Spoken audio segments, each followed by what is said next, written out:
दोस्तों, आपको टेस्ट भी करवाया जाएगा, ट्रिक भी बताई जाएगी। तो जल्दी से बताएं, बकरी बिलाप के रचनाकार कौन है? दोस्तों 2 सेकंड है आपके पास। और आपको पता है दोस्तों कि भारत में बकरी बहुत हैं, भारत में बकरियां बहुत हैं। अगर किसी की बकरी को थोड़ा सा कुछ हो जाता है तो लोग बिलाप करने लगते हैं। भारत में किसी की बकरी को किसी थोड़ा सा कुछ हो जाता है तो क्या करने लगते हैं? बिलाप करने लगते हैं। कहाँ पर? भारत में। तो बकरी को कुछ हो जाता है तो बिलाप करने लगते हैं भारत में। तो भारतेंदु किसकी रचना हो जाएगी? ये भारतेंदु। बोले बकरी को कुछ हो गया तो बिलाप करते हैं भारत के लोग, तो भारतेंदु जी की रचना हो जाएगी। यानी कि जो आ नंबर है वो आपका बिल्कुल सही हो जाएगा। ठीक है, अगला है दोस्तों, आनंद अरुणोदय के रचनाकार कौन है? दोस्तों आपको पता है कि लास्ट में आपको एक चैलेंज प्रश्न दिया जाएगा और इसका उत्तर आपको लिखना होता है, और सबसे अच्छी ट्रिक आपको कौन सी लगी वो आपको बताना होता है। ठीक है, आनंद अरुणोदय के रचनाकार बताना है दोस्तों। 4 विकल्प हैं और 4 में आपका बिल्कुल सही आंसर क्या होगा? 2 सेकंड में आपने उत्तर का चयन किया है, प्रेमघन। बद्री नारायण चौधरी प्रेमघन की रचना है आनंद अरुणोदय। और दोस्तों अगर कोई 2 शब्द प्रेम के आपसे बोल दे तो आनंद आ जाता है। काय के शब्द बोल दे? प्रेम के। 2 शब्द प्रेम के बोल दे तो आनंद आ जाता है। तो आनंद अरुणोदय रचना किसकी होगी? प्रेमघन की भारतेंदु की? प्रेमघन की होगी ना। और दोस्तों आपको पता है एक इन्होंने आनंद कादम्बनी पत्रिका भी निकाली थी, आनंद कादम्बनी, है ना, इसको भी आपको याद रखना है। आनंद कादम्बनी पत्रिका किसने निकाली थी? प्रेमघन साहब ने, है ना। पूछा जाता है आनंद कादम्बनी पत्रिका किसने निकाली थी? प्रेमघन ने। अगला है प्रेम संपत्ति लता की रचनाकार दोस्त कौन है? दोस्तों आपको पता है दोस्तों कि प्रेम की संपत्ति किसके पास थी? हम बोलते हैं कि हमारे ये प्रॉपर्टी है, हमारी वो है, हमारे पास इतनी संपत्ति है, लेकिन जो प्रेम रूपी संपत्ति थी वो किसके पास थी? आपको पता होगा, आप पढ़ते हैं कि मोहन के पास, मोहन यानी कि श्री कृष्ण के पास थी दोस्तों प्रेम रूपी संपत्ति। तो याद रख लेना, मोहन से जगमोहन, ठाकुर जगमोहन, है ना। आपने पढ़ा होगा कृष्ण जी की पास क्या थी? प्रेम रूपी संपत्ति, सब लोग उनसे प्रेम करते थे। तो प्रेम रूपी संपत्ति किसके पास थी? मोहन। तो मोहन से बनेगा जगमोहन, ठाकुर जगमोहन की रचना है प्रेम संपत्ति लता। ठीक है, अगला है मन की लहर की रचनाकार कौन है? दोस्तों 2 सेकंड में आप अपने उत्तर का चयन करेंगे और मैं आपको बता दूं कि अगर कभी मन में लहर उठ जाए कि हमें पढ़ाई करना है, कभी मन में लहर उठ जाए तो कि हमें पढ़ाई करना है, तो उसका प्रताप बहुत होता है दोस्तों, उसका प्रताप बहुत होता है और आप IAS IPS बन जाते हो, है ना। तो मन में पढ़ाई की लहर उठानी है ना, और उस लहर का इतना प्रताप होगा कि आप IAS बन जाओगे। तो काय का प्रताप है? मन की लहर का प्रताप है। बोले ये तो IAS कैसे बन गए? वो तो ये तो मन की लहर का प्रताप है जो हम IAS बन गए। तो मन की लहर का प्रताप, इसलिए प्रताप नारायण मिश्र, यानी कि ये नंबर आपका बिल्कुल सही हो जाएगा। ठीक है, अगला क्वेश्चन है दोस्तों, भारत 12 मासा के रचनाकार कौन है? 4 विकल्प हैं दोस्तों। हम देखते हैं कि भारत में नहीं, सब जगह कितने मास होते हैं? 12 मास होते हैं, है ना, 12 महीना होते हैं। और आपको पता है कि भारत में 12 मासा जो है राधा और कृष्ण की क्या की जाती है? पूजा की जाती है। भारत में 12 मासा राधा कृष्ण की पूजा की जाती है। तो भारत 12 मासा के रचनाकार कौन होंगे? कौन होंगे? राधा कृष्ण दास, है ना। बोले सर भारत में 12 मासा राधा और कृष्ण की पूजा की जाती है, इसलिए राधा कृष्ण दास इसके रचयिता हो जाएंगे। ठीक है, पावस पचासा की रचनाकार कौन है दोस्तों? 4 विकल्प हैं। तब तक मैं आपको बता दूं कि यहाँ पर एक क्या आ रहा है? पाँव, है ना, और एक क्या आ रहा है? 50। अब आपको पाँव 50 बार पढ़ना है। किसके? अम्बे। आप वो आरती करते ना, अम्बे तू है जगदम्बे काली, पढ़ते ना आरती, तो वो ही है। पाँव 50 बार पढ़ना है बोले अम्बे के, तो अम्बे से बनेगा अंबिका दत्त व्यास, अंबिका दत्त व्यास, पाँव 50, पावस 50। इस प्रकार से पावस 50, और अम्बे के पढ़ना है तो अंबिका दत्त व्यास की रचना होगी। कौन सी? पावस 50। कितने बार पढ़ना है? 50 बार। किसके? अम्बे के, तो अंबिका दत्त व्यास। ठीक है, अगला है भारत दुर्दशा की रचनाकार कौन है? दोस्तों आपको पता है कि भारत दुर्दशा, है ना, अब यहाँ पर भारत आ रहा है और भारत दुर्दशा, तो ये भी रचना किसकी होगी? भारतेंदु की होगी, है ना। भारत दुर्दशा भारतेंदु जी की रचना है ना। भारत भारती मैथिली शरण गुप्त की रचना है, भारत दुर्दशा भारतेंदु की है ना। कभी कभी कंफ्यूज हो जाते लोग, इस प्रकार से आपका डी नंबर बिल्कुल सही हो जाएगा। नेक्स्ट है भारत धर्म के रचनाकार कौन है दोस्तों, भारत धर्म। और आपको पता है कि भारत में जब लोग धर्म करते हैं तो दोस्तों किसके पास जाते हैं, अम्बे माता है ना, काली जी के पास जाते हैं। बोले हम तो धर्म करने जा रहे हैं, कहाँ जा रहे हैं, बोले अम्बे के पास जा रहे हैं, अम्बे। तो भारत में धर्म करते हैं लोग अम्बे के पास जाकर के, तो अंबिका दत्त व्यास है ना, अंबिका दत्त व्यास। भारत धर्म के रचनाकार कौन होंगे, अंबिका दत्त व्यास, यानी सा नंबर आपका बिल्कुल सही हो जाएगा। देश दशा के रचनाकार कौन है दोस्तों, देश दशा। देश दशा बताना है दोस्तों। अब क्या हुआ कि श्री कृष्ण और राधा और कृष्ण सोचते होंगे कि अपने समय में भारत की दशा बहुत अच्छी थी, है ना, बहुत प्रेम करते थे लोग। अब देखो देश की दशा कैसी हो गई, देश की दशा कैसी हो गई। कौन सोच रहे हैं, राधा कृष्ण तो राधा कृष्ण दास है ना, राधा कृष्ण दास, देश की दशा है ना। अब याद रख लेना, कभी नहीं बोलना। कौन सोच रहे हैं देश की दशा कैसी हो गई, राधा कृष्ण दास, यानी डी नंबर आपका बिल्कुल सही हो जाएगा। ठीक है, अगला है लोकोक्ति शतक के रचनाकार कौन है दोस्तों। आपको पता है दोस्तों, लोकोक्ति मतलब लोक में प्रचलित जो उक्ति होती हैं, और लोक में प्रचलित जो उक्ति होती हैं इनका प्रताप बहुत होता है दोस्तों। आपने अंदाज किया होगा अपने आसपास पड़ोस में अपने जो बड़े बुजुर्ग होते हैं वो लोकोक्ति फेंक देते हैं, एक आध कुछ होता है और डायलॉग में लोकोक्ति फेंक देते हैं। तो लोकोक्ति का प्रताप बहुत होता है। क्या होता है, प्रताप। तो लोकोक्ति शतक के रचनाकार कौन होंगे, बोले सर लोकोक्ति का प्रताप होता है, इसलिए प्रताप नारायण मिश्र, लोकोक्ति शतक। ठीक है, याद रखेंगे, ए नंबर आपका बिल्कुल सही हो जाएगा। अगला है दोस्तों दशरथ विलाप। दशरथ विलाप के रचनाकार कौन है, 4 विकल्प हैं। और दोस्तों आपको पता है कि जो दशरथ विलाप है, ये दशरथ विलाप भारत के लोगों ने देखा कि अमेरिका के लोगों ने देखा। जब रामायण चल रही थी लॉकडाउन में, तो क्या चल रही थी, रामायण। और रामायण में जब वनवास हुआ राम जी को, तो दशरथ विलाप कर रहे थे। और दशरथ विलाप कर रहे थे तो ये भारत के लोगों ने देखा, भारत के जन बच्चों ने देखा। तो दशरथ विलाप के रचनाकार कौन होंगे, भारत के ने देखा तो भारतेंदु है ना, अमेरिका वालों ने तो नहीं देखा है ना, भारत के लोगों ने देखा तो भारतेंदु। ठीक है, अगला है वर्षा विनोद और फूलों के गुच्छा के रचनाकार कौन है। दोस्तों आपको याद रख लेना है, भारतेंदु को भारत से जोड़ना है, बस भारतेंदु को भारत से। और आपको पता है कि भारत में ऐसी वर्षा होती है, ऐसी वर्षा होती है कि पेड़ों में एक फूल नहीं पूरा गुच्छा ही फूलता है ना। भारत में ऐसी वर्षा होती है कि पेड़ों में एक फूल नहीं पूरा फूल का गुच्छा फूलता है।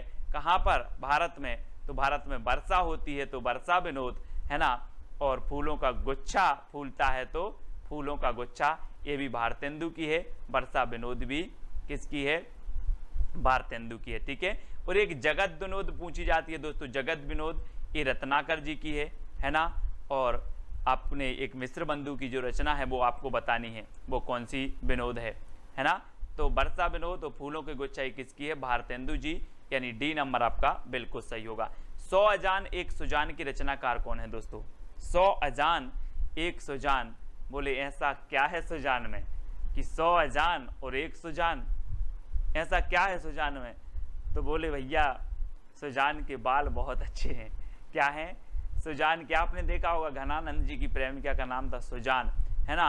अब बोले 100 अजान और एक सुजान, तो बहुत सारे लोग बोले यार सुजान में ऐसा क्या है।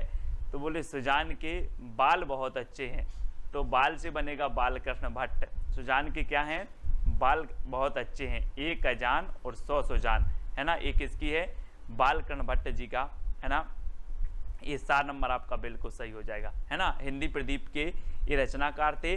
तो हमने आपको याद करवाई थी ट्रिक कि प्रदीप के बाल भट्टा से भरत गए है ना। तो प्रदीप, हिंदी प्रदीप और बाल से बालकृष्ण भट्ट, इस प्रकार से आपको याद रखना है। अगला है दोस्तों नूतन ब्रह्मचारी के रचनाकार कौन है, और 4 विकल्प हैं, 2 सेकंड है। नूतन मतलब होता है नया, नूतन मतलब होता है क्या, नया। अब नया ब्रह्मचारी कौन बनेगा, कोई बालक ही बनेगा, कोई बाल बनेगा है ना। तो आपने एक सुना होगा बाल ब्रह्मचारी और एक सुना है यहाँ पर नूतन ब्रह्मचारी। बोले सर कोई नया बाल ब्रह्मचारी बनेगा तो वो बाल बनेगा, तो बालकृष्ण भट्ट, है ना। कोई बालक बनेगा तो बालकृष्ण भट्ट, और इसको बाल ब्रह्मचारी कर दो, बाल ब्रह्मचारी, तो ये बालकृष्ण भट्ट की है नूतन ब्रह्मचारी। ठीक है, ए नंबर, सी नंबर आपका बालकृष्ण भट्ट बिल्कुल सही हो जाएगा। अगला है बाल विवाह नाटक के रचनाकार कौन है। दोस्तों बाल विवाह नाटक, अब यहाँ तो सीधा सीधा है कि यहाँ पर बाल आया है और यहाँ पर भी बाल आ गया, तो बाल विवाह के बालकृष्ण भट्ट हैं, है ना। तो सा नंबर आपका बिल्कुल सही हो जाएगा। ठीक है, अगला है दोस्तों लालित्य लहरी की रचनाकार कौन है। लालित्य लहरी, और 4 विकल्प हैं। और दोस्तों आपको पता है कि कुछ लोग बहुत लालायत रहते हैं, काय के, प्रेम के। आपने वो गाना सुना होगा, कौन सा, कि हायो रब्बा दिल करता है देखो अजब तमाशे हैं, प्यार बांटने वाले देखो प्यार के कितने प्यासे हैं। तो कुछ दोस्तों क्या है, प्रेम के बहुत प्यासे रहते हैं, लालायत रहते हैं, लालायत। तो ये लालित्य से लालायत, है ना। तो लालित्य लहरी, अभी आपने साहित्य लहरी पढ़ी होगी, है ना, लेकिन अब लालित्य लहरी, तो ये लालित्य लहरी से लालायत, बोले लालायत रहते हैं काय के, प्रेम के। तो ये प्रेम की रचना है, प्रेम घन की रचना है, यानी बा नंबर आपका बिल्कुल सही हो जाएगा। ठीक है, लालायत रहते हैं काय के, प्रेम के, तो लालित्य लहरी प्रेम घन की है ना। और ललित ललाम एक पूछी जाती है, ललित ललाम मतीराम की रचना, है ना।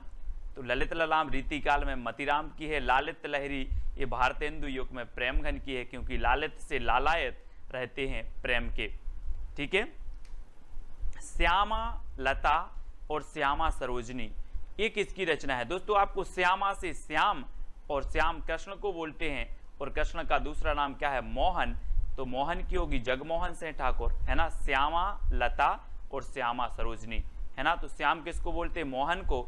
तो ठाकुर जगमोहन सिंह की दोनों रचना है, श्यामा लता और श्यामा सरोजनी। ठीक है, किसकी है, जगमोहन सिंह की।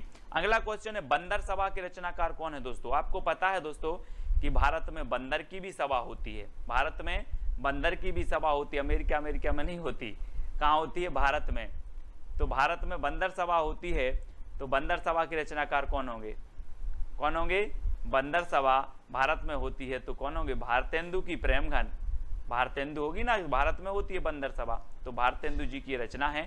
ठीक है, अगला क्वेश्चन है देवयानी के रचनाकार कौन है। दोस्तों देवयानी, देव यानी क्या होता है, देव यानी, बोले सर देव यानी होता है मोहन, यानी कि कृष्ण जी। देव यानी मोहन, देव यानी मोहन। अब बोलते ना कि देव यानी क्या होता है, देव का मतलब क्या होता है, ऐसे करते ना, तो देव यानी मोहन, देव यानी मोहन। ठीक है, तो देवयानी के रचनाकार कौन होंगे, जगमोहन सिंह, ठाकुर जगमोहन सिंह। ठीक है, इस प्रकार से याद रखेंगे। अगला है अलौकिक लीला के रचनाकार कौन है। दोस्तों आपको पता है कि पहले क्या करते थे, जो भगवान थे वो क्या करते थे, प्रेम करते थे, तो बोले ये तो अलौकिक लीला है। भगवान प्रेम करते थे तो अलौकिक लीला है। तो क्या करते थे, प्रेम, तो प्रेम से प्रेम घन, अलौकिक लीला, है ना। बोले ये तो अलौकिक लीला है, प्रेम की अलौकिक लीला, प्रेम की अलौकिक लीला, याद रख लेना इस प्रकार से, प्रेम की अलौकिक लीला। सबसे पहली जो आपकी रचना है वैदेही वनवास और प्रिय प्रवास की रचनाकार कौन है। 2 सेकंड आपको दिए जाएंगे, आपको उत्तर कमेंट में लिखना है। और दोस्तों जब तक मैं आपको बता दूं कि वनवास किसको हुआ था, अयोध्या के राजा राम को हुआ था। किसको हुआ था, अयोध्या के राजा राम को वनवास हुआ था, है ना। तो अयोध्या सिंह उपाध्याय आपका उत्तर होगा। और जब ये वनवास हुआ तो ये अपने प्रिय को लेकर प्रवास कर गए थे, वन को प्रवास कर गए थे, है ना। तो प्रिय को, तो प्रिय प्रवास, है ना। और अयोध्या के राजा किसको, राम को वनवास हुआ था, तो वैदेही वनवास हुआ था अयोध्या के राजा राम को, तो अयोध्या से उपाध्याय हरिऔध की रचना होगी। और ये प्रिय को ले गए थे तो प्रिय प्रवास भी इन्हीं की रचना होगी। ठीक है, अब दोस्तों याद रख लेना है ये दोनों ही रचना वैदेही वनवास और प्रिय प्रवास किसकी हैं, उपाध्याय हरिऔध जी की हैं। और प्रिय प्रवास ये हिंदी का खड़ी बोली का प्रथम महाकाव्य है, खड़ी बोली का प्रथम महाकाव्य माना जाता है प्रिय प्रवास। ठीक है, इसको याद रखेंगे। अगला है मिलन, पथिक, मानसी, स्वप्न की रचनाकार कौन है? तो रचनाकार कौन है दोस्तों? आपका बिल्कुल सही आंसर होगा, वो कौन होंगे? उत्तर आपका सही हो जाएगा दोस्तों, राम नरेश त्रिपाठी। कौन है? त्रिपाठी। यानी कि आपका जो विकल्प नंबर सी है वो बिल्कुल सही हो जाएगा। ठीक है, मिलन, पथिक, मानसी और स्वप्न, ये राम नरेश त्रिपाठी की चारों रचनाएं हैं। इनको याद कर लेना, इनका क्रम भी यही है दोस्तों। मिलन के पथ में मानसी का स्वप्न देखा, मिलन के पथ में मानसी, इनका क्रम भी सबसे पहले मिलन, फिर पथ, फिर मानसी और स्वप्न, इनका क्रमबद्ध भी कई बार पूछा जाता है। तो आपको याद रख लेना, मिलन के पथ में मानसी का स्वप्न देखा, ये राम नरेश त्रिपाठी की रचनाएं हैं, है ना। कैसे याद करोगे? मिलन के पथ में मानसी का स्वप्न देखा, ये राम नरेश त्रिपाठी जी की रचनाओं का एक ट्रिक हो जाएगी जो आपको याद रख लेना है, और ये रचनाएं त्रिपाठी जी की हैं। ठीक है, अगला है दोस्तों, कृषक क्रंदन के रचनाकार कौन हैं? दोस्तों आपको पता है कि जब इस प्रकार से पानी नहीं गिरता तो कृषक क्या करता है? क्रंदन करता है, और क्रंदन इसका ईश्वर के पास गया, गया क्या? क्रंदन गया, तो क्रंदन गया, तो गया से गया प्रसाद शुक्ल स्नेही, क्रंदन गया तो गया प्रसाद शुक्ल स्नेही, तो कृषक का क्रंदन गया, तो गया प्रसाद शुक्ल स्नेही की रचनाकार जो है कृषक क्रंदन की रचनाकार हो जाएंगे। इस प्रकार से अब कभी भी आपकी रचना पूछेगी, बोली कृषक क्रंदन, तो आपको याद आएगा क्रंदन गया, तो गया प्रसाद शुक्ल स्नेही। अगला हिंडोला की रचनाकार कौन है दोस्तों? चार विकल्प है, चार में से आपको बताना है, और आपको पता है कि आपको याद कर लेना है जगन्नाथ का हिंडोला, जगन्नाथ का हिंडोला, यानी कि जो सी नंबर है वो बिल्कुल सही हो जाएगा, जगन्नाथ का हिंडोला। तो हिंडोला रचना और ये किसकी हो जाएगी? जगन्नाथ दास रत्नाकर। ये देखो चित्र में जगन्नाथ का हिंडोला, जगन्नाथ का हिंडोला। अब कभी भूलोगे आप? नहीं भूल पाओगे। जगन्नाथ का हिंडोला, बोले हिंडोला रचना किसकी है? बोले जगन्नाथ दास रत्नाकर, है ना। सी नंबर आपका बिल्कुल सही हो जाएगा। अगला है संपत्ति शास्त्र की रचनाकार कौन है? दोस्तों चार विकल्प हैं, चार में से चयन करना है, और आपको पता है अगर आप महावीर की भक्ति करोगे तो आपके पास संपत्ति की कमी नहीं रहेगी। किसकी भक्ति करोगे? महावीर भगवान की भक्ति करोगे तो आपके पास संपत्ति की क्या नहीं रहेगी? कमी नहीं रहेगी। तो महावीर से बनेगा आपका महावीर प्रसाद द्विवेदी। ठीक है, महावीर से क्या बनेगा? महावीर प्रसाद द्विवेदी। इस प्रकार से आपको याद रखना है। ठीक है, बोले महावीर की भक्ति करेंगे तो संपत्ति की कमी नहीं रहेगी। महावीर प्रसाद द्विवेदी, इनके नाम पर द्विवेदी योग का नाम पड़ा था। ठीक है, भारत भारती की रचनाकार कौन है दोस्तों? चार विकल्प हैं भारत भारती, और आपको पता है कि हम भारत भारती की शरण में हैं। हम लोग क्या हैं? भारत भारती की, माँ भारती की शरण में है कि नहीं है? चित्र में देखो जरा, माँ भारती की शरण में है हम लोग, है ना, माँ भारती की शरण में। तो भारत भारती की शरण, तो मैथिली शरण गुप्त, भारत भारती की शरण में है तो मैथिली शरण गुप्त, है ना, शरण गुप्त, मैथिली शरण गुप्त कि इसके रचनाकार हो जाएंगे, है ना। रस कलश के रचनाकार कौन है दोस्तों? रस कलश, ये देखो, रस का कलश औंधा दिया, औंध दिया, है ना, रस का कलश औंध दिया। तो रस कलश के रचनाकार कौन होंगे? औंध दिया तो हरिऔध, है ना। रस का कलश हरि के ऊपर औंध दिया, हरि मतलब भगवान, भगवान के ऊपर औंध दिया। तो रस कलश हरि के ऊपर औंध दिया, चित्र में देखो, हरि के ऊपर औंध दिया, है ना, औंध दिया ना, तो हरिऔध, रस कलश रचनाकार हरिऔध की है। ठीक है, अगला है काव्य मंजूषा के रचनाकार कौन है दोस्तों? चार विकल्प हैं, 4 सेकंड में आप उत्तर बताएंगे। ट्रिक भी आपके सामने है कि महावीर का काव्य मंजूषा पढ़ती है। महावीर का काव्य कौन पढ़ती है? मंजूषा पढ़ती है। तो काव्य मंजूषा महावीर प्रसाद द्विवेदी, यानी डी नंबर आपका बिल्कुल सही हो जाएगा। अब महावीर का काव्य मंजूषा पढ़ती है, याद रखेंगे आप, महावीर का काव्य मंजूषा पढ़ती है ना। तो काव्य मंजूषा के रचनाकार जो होंगे वो महावीर प्रसाद द्विवेदी होंगे। अगला है दोस्तों रंग में भंग के रचनाकार कौन है? रंग में भंग, दोस्तों आप रंग बना रहे थे और मैंने मेथी डाल दी, मैथी डाल दी तो आप बोलोगे यार रंग में भंग कर दिया आपने, रंग में भंग कर दिया। क्या डाल दी? मेथी डाल दी तो रंग में भंग कर दिया। तो रंग भंग के रचनाकार कौन होंगे? मेथी डाल दी तो मैथिली शरण गुप्त। रंग में भंग कर दिया मेथी डाल के तो रंग में भंग ये रचना किसकी होगी? मैथिली शरण गुप्त की। अधिकांश लोगों को पता है, ये नंबर आपका बिल्कुल सही हो जाएगा। ठीक है, अगला है शंकर सरोज और शंकर सर्वस्व के रचनाकार कौन है? अब दोस्तों यहाँ पर शंकर आ रहा है, यहाँ पर भी शंकर आ रहा है, तो उत्तर में भी शंकर आएगा। नाथूराम शर्मा शंकर, शंकर सरोज और शंकर सर्वस्व के रचनाकार कौन है? नाथूराम शर्मा शंकर हैं, यानी यह नंबर आपका बिल्कुल सही हो जाएगा। ठीक है, अगला है राम रावण विरोध की रचनाकार कौन है? दोस्तों राम और रावण का क्या है? एक दूसरे से विरोध चलता था और राम और रावण के विरोध में कोई राय नहीं देना, है ना। मैंने कहा राम और रावण के विरोध में राय नहीं देना, कुछ लोग बोले सर राय देवी, अपन तो राय देवी, तो राय देवी। राम रावण के विरोध में अपन तो राय देवी, तो राय देवी प्रसाद पूर्ण। राम रावण के विरोध में राय देवी, तो राय देवी प्रसाद पूर्ण। ठीक है, ठीक है, राम रावण के विरोध में राय देवी, तो राय देवी प्रसाद पूर्ण, सा नंबर इसका सही हो जाएगा। ठीक है, प्रवासी के रचनाकार कौन है? 4 विकल्प हैं दोस्तों। आपको पता है प्रवासी मतलब क्या होता है? प्रवासी पक्षी नाम सुना होगा। प्रवासी पक्षी मौसम के अनुसार जहां भी उनके अनुकूल मौसम होता है वहां चले जाते हैं, मतलब यहां वहां भागते रहते हैं। वैसे ही प्रवासी यहां वहां भागते हैं, मतलब यहां वहां अपने लोचन से देखते रहते हैं, कहां मौका है कहां अच्छा है वहां भागते रहते हैं। तो कैसे देखते हैं? अपने लोचन से देखते हैं, लोचन से, प्रवासी लोचन से देखते हैं कि हमें किस ओर जाना है, कहां भागना है प्रवासी लोग। तो लोचन प्रसाद पांडे की रचना हो जाएगी प्रवासी। ठीक है, याद रख लेना। अगला है वीर बालक के रचनाकार कौन है? नाथूराम शर्मा शंकर, लोचन प्रसाद पांडे, राय देवी प्रसाद पूर्ण या फिर लाला भगवान दीन। और वीर बालक के जो रचनाकार हैं, आपको पता है दोस्तों कि जब भगवान का जन्म होता है तो वीर बालक के रूप में होता है। आपने देखा होगा, इतनी सारी लीलाएं देखी होंगी, है ना। कृष्ण की ही बात कर लो, कृष्ण जी का जन्म हुआ, भगवान का जन्म हुआ तो वीर बालक के रूप में हुआ।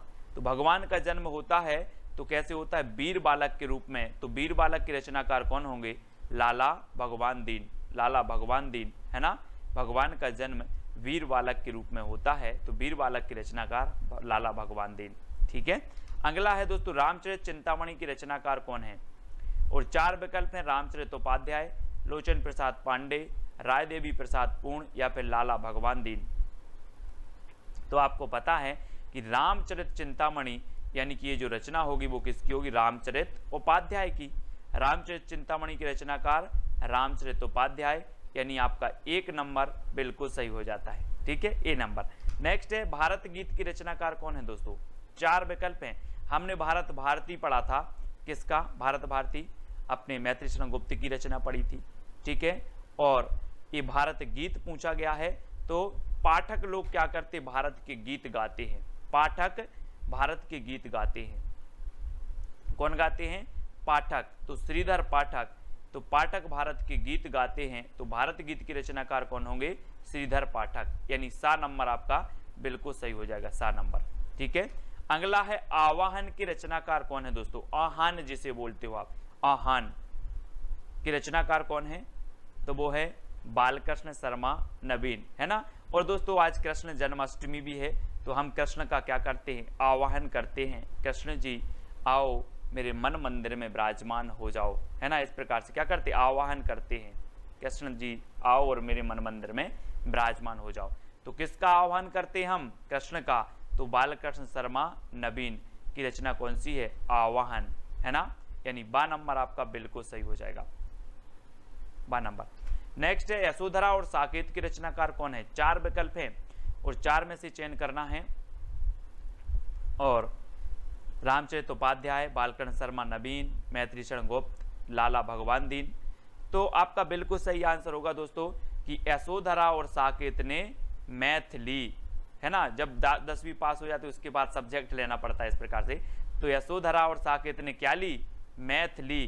तो यशोधरा और साकेत की रचनाकार कौन होंगे? मैथिली शरण गुप्त, मैथिली शरण गुप्त। अब याद रख लेना यशोधरा और साकेत ने मैथिली, यशोधरा और साकेत ने क्या ली, मैथिली। तो मैथिली शरण गुप्त की रचना होगी। एक खंड काव्य है यशोधरा और ये साकेत महाकाव्य है, इसमें 12 सर्ग हैं, है ना, याद रखना। और 12वें सर्ग में उर्मिला और लक्ष्मण का मिलन भी है। नेक्स्ट है स्वदेशी कुंडल की रचनाकार कौन है। दोस्तों अब अगर कोई कुंडल खरीदना है, किसी को मतलब सोने के कुंडल खरीदना है तो अपन क्या करेंगे, स्वदेशी की राय दोगे कि चाइना की खरीदवा दोगे। स्वदेशी की राय देवी, स्वदेशी की राय देवी। बोले सर अपन तो स्वदेशी की राय देवी, है ना, स्वदेशी की राय देवी। तो स्वदेशी कुंडल राय देवी, राय देवी प्रसाद पूर्ण, स्वदेशी की राय देवी। काय की राय देवी, स्वदेशी की। तो 7 नंबर आपका बिल्कुल स्वदेशी कुंडल के रचनाकार कौन हो जाएंगे, राय देवी प्रसाद पूर्ण। बिकट भट्ट के रचनाकार कौन है दोस्तों, बिकट भट्ट। 4 विकल्प हैं और 4 में आपको याद रखना है कि रामचरित उपाध्याय की है, बालकन शर्मा नवीन की है, मैत्री शरण गुप्त की है या फिर लाला भगवान दीन की है।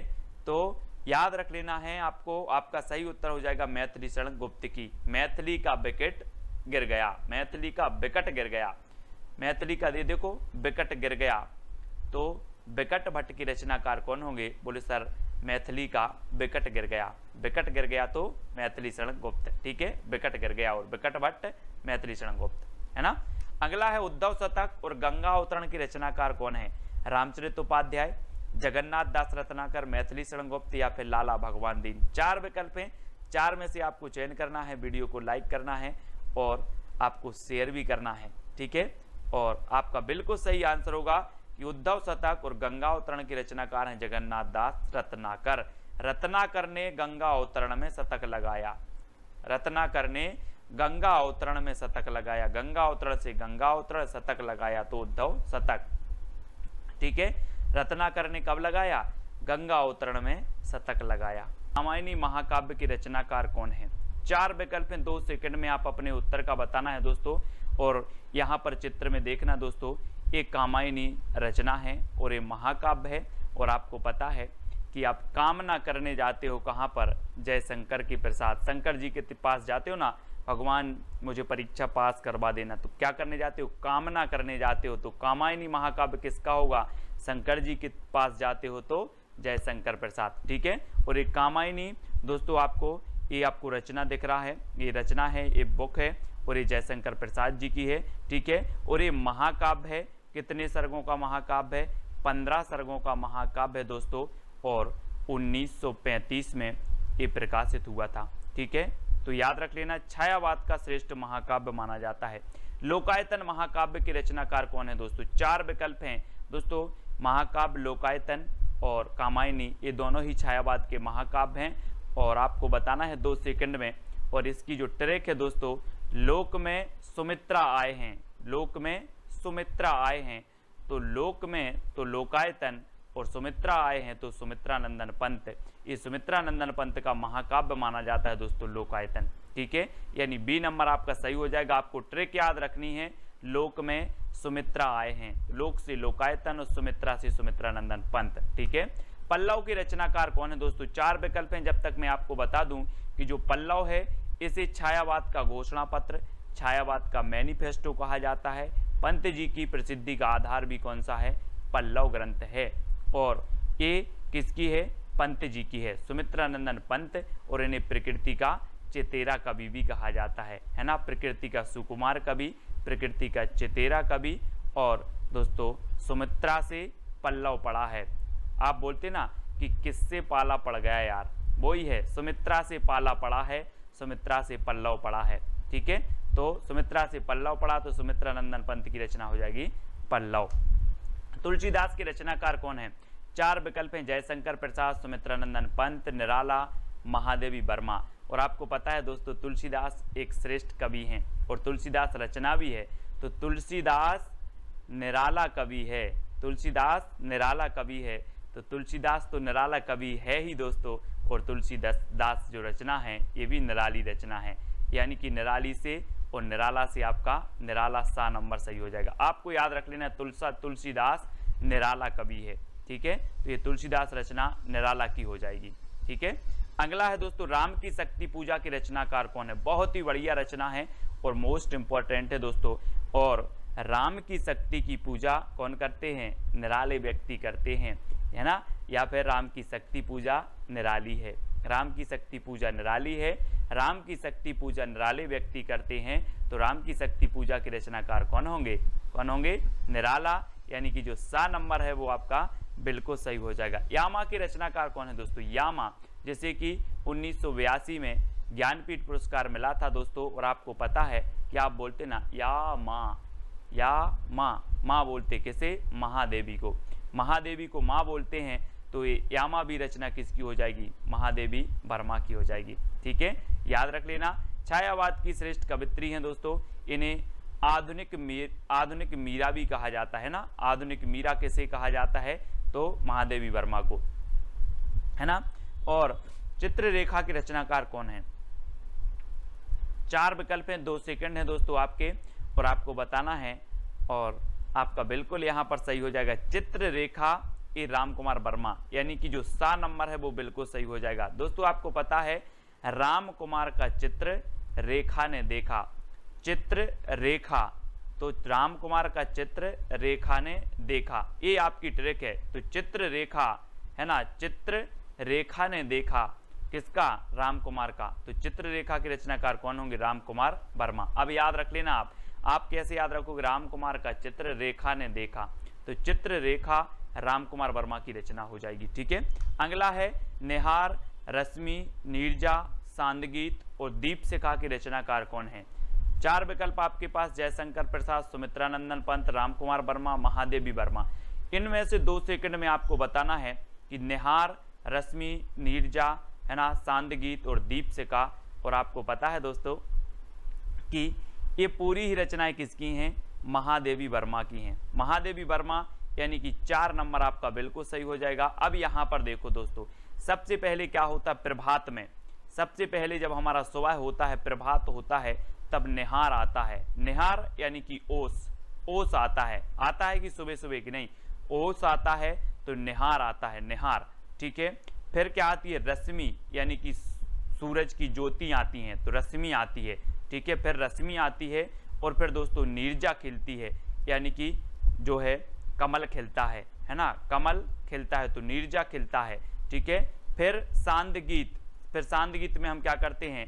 सांदगीत की बेला आती है, शाम को सांदगीत की बेला आती है, और उसके बाद हम महादेवी को क्या जलाते हैं? दीपशिखा जलाई जाती है, महादेवी को दीपशिखा जलाई जाती है। तो अब याद रख लेना, आप थोड़ा सा अपना मुंह ऊपर करो और देखो कि सबसे पहले प्रभात आता है ना, प्रभात आता है, फिर दोस्तों रश्मि आती है ना, फिर रश्मि आती है, फिर नीरजा खिलता है, फिर सांदगीत गाते हैं, सांदगीत की बेला आती है, और फिर महादेवी के सामने हम दीपशिखा जलाते हैं। तो ये चारों ही रचनाएं जो हो जाएंगी, 5 रचनाएं किसकी होंगी? महादेवी वर्मा की। ठीक है, इस प्रकार से याद रखेंगे। और अगला देखो दोस्तों, नए पत्ते की रचनाकार कौन है? जयशंकर प्रसाद, सुमित्रानंदन पंत, निराला, महादेवी वर्मा। कौन है? ये सारी की सारी रचनाएं, ये सारी की सारी जो PDF स्टडी मटेरियल है दोस्तों, वो ज्वाइन मेंबर को ज्वाइन व्हाट्सएप ग्रुप में मिल पाएंगे। ठीक है, नए पत्ते के रचनाकार कौन है? और आपको पता है दोस्तों, ये नए पत्ते, है ना, ये किसकी रचना है? सूर्यकांत त्रिपाठी, निराला। और आपने पेड़ में देखे होंगे जब नए पत्ते आते हैं तो बिल्कुल निराले पत्ते होते हैं। कैसे होते हैं? निराले होते हैं, नए पत्ते निराले होते हैं। तो नए पत्ते के रचनाकार कौन होंगे? निराला जी। ठीक है, अगला है निर्माल्य एक तारा के रचनाकार कौन है? 4 विकल्प हैं, बहुत ही बढ़िया प्रश्न है। और दोस्तों आपको पता है कि निर्मल एक तारा का वियोगी है, निर्मल एक तारा का वियोगी है। तो निर्मल से निर्माल्य, एक तारा से एक तारा का वियोगी है, सो मोहनलाल महतो वियोगी। ये वियोगी की रचनाएं हैं कौन सी? निर्मल और एक तारा। कैसे याद किया? आपको ट्रिक दी कि निर्मल एक तारा का वियोगी है, निर्मल एक तारा का वियोगी है, तो निर्मल और एक तारा के रचनाकार कौन होंगे? मोहनलाल महतो वियोगी। ठीक है, पंछी और रागिनी के रचनाकार कौन है दोस्तों? गोपाल सिंह नेपाली, सुमित्रानंदन पंत, मोहनलाल महतो या फिर महादेवी वर्मा। पंछी और रागिनी, और प्रश्न क्रमांक 11 में आपका बिल्कुल सही आंसर होगा रागिनी का नेपाली पंछी, रागिनी का नेपाली पंछी। तो रागिनी से रागिनी और नेपाली से हो जाएंगे आपके कौन, गोपाल सिंह नेपाली, और पंछी से पंछी, तो पंछी और रागिनी जो रचना है वो किसकी है, गोपाल सिंह नेपाली की। आपको ट्रिक याद रखना है, रागिनी का नेपाली पंछी, रागिनी का नेपाली पंछी, तो रागिनी और पंछी ये गोपाल सिंह नेपाली की रचना हो जाएंगी। ठीक है, अगला है दोस्तों अमृत और विष की रचनाकार कौन है। अमृत और विष 4 विकल्प हैं, और दोस्तों अगर आपने विष को अमृत समझकर पी लिया तो आपका उदय नहीं हो पाएगा। फिर क्या नहीं हो पाएगा, उदय नहीं हो पाएगा। तो अमृत और विष के रचनाकार कौन होंगे, बोले सर हमने विष को अमृत समझकर पी लिया और फिर उदय नहीं हुआ कभी, तो उदय शंकर भट्ट है ना, उदय शंकर भट्ट।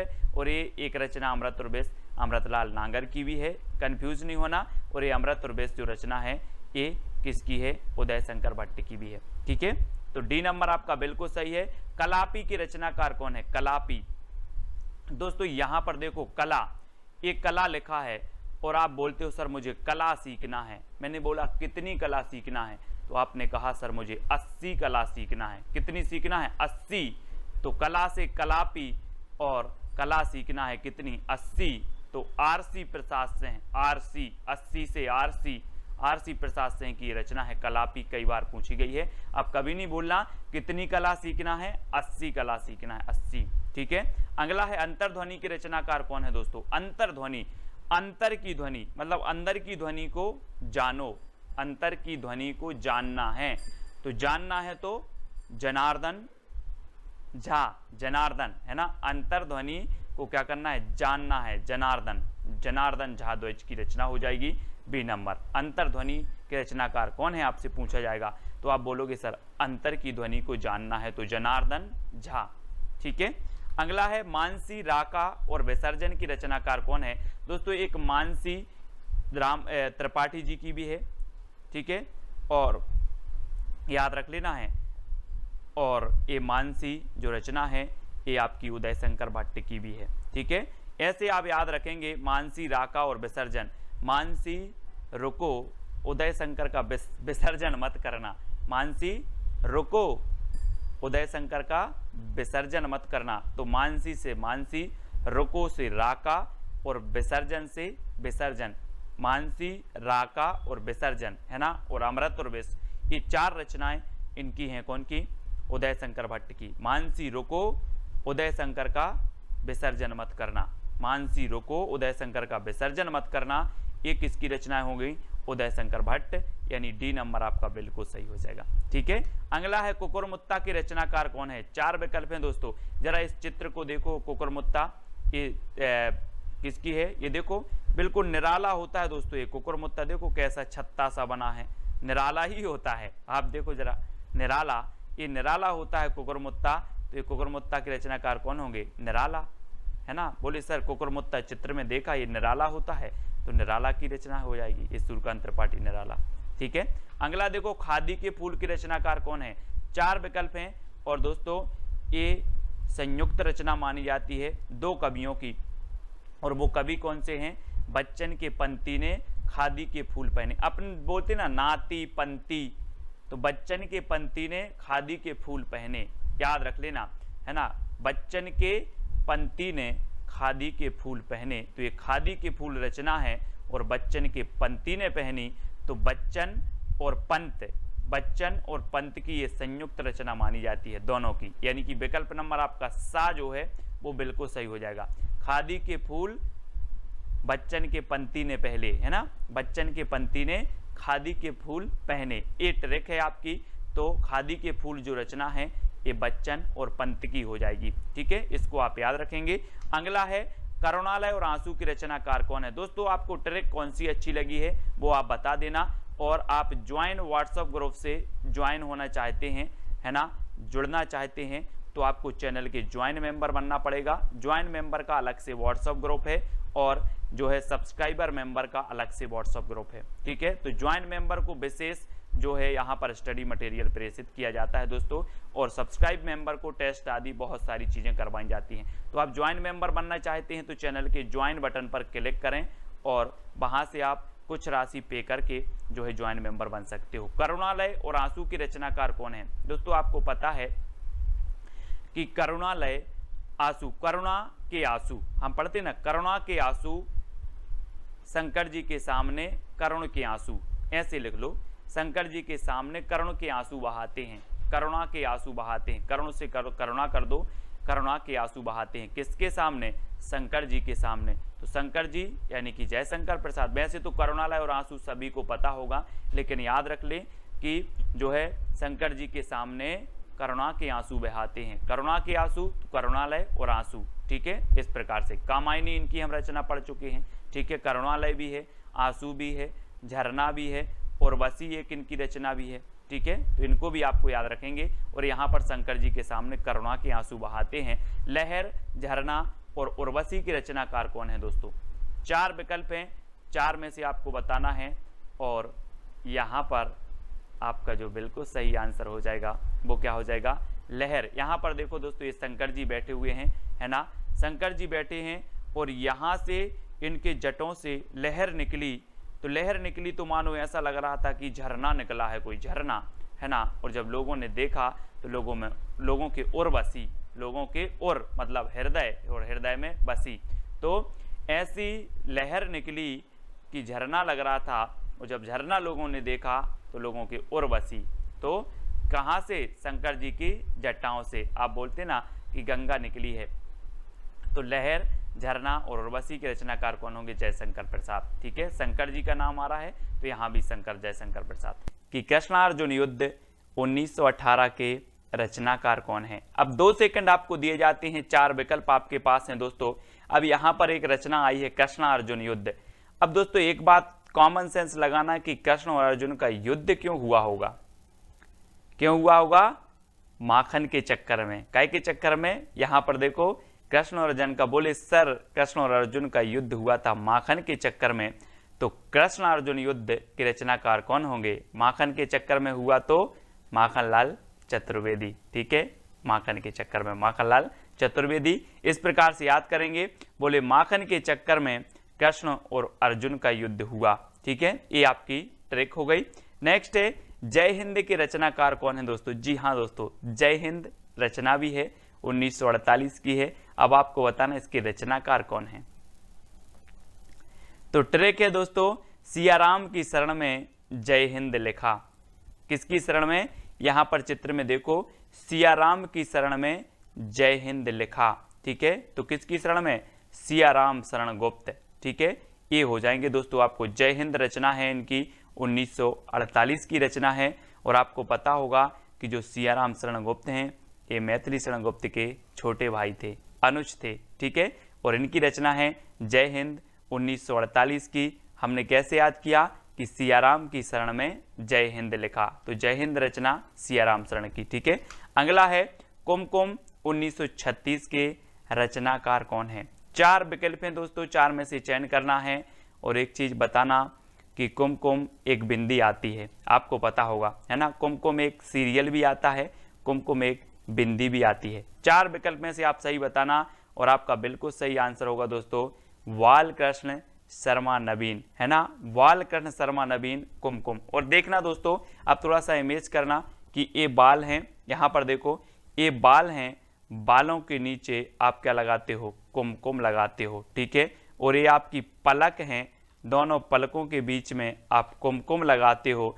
तो बालों के नीचे यानी कि बालकृष्ण भट्ट नीचे कुमकुम लगाते हो तो कुमकुम, और दोनों पलकों के बीच में तो आपलक, पलक के बीच में तो आपलक भी इनकी रचना हो जाएगी, ठीक है।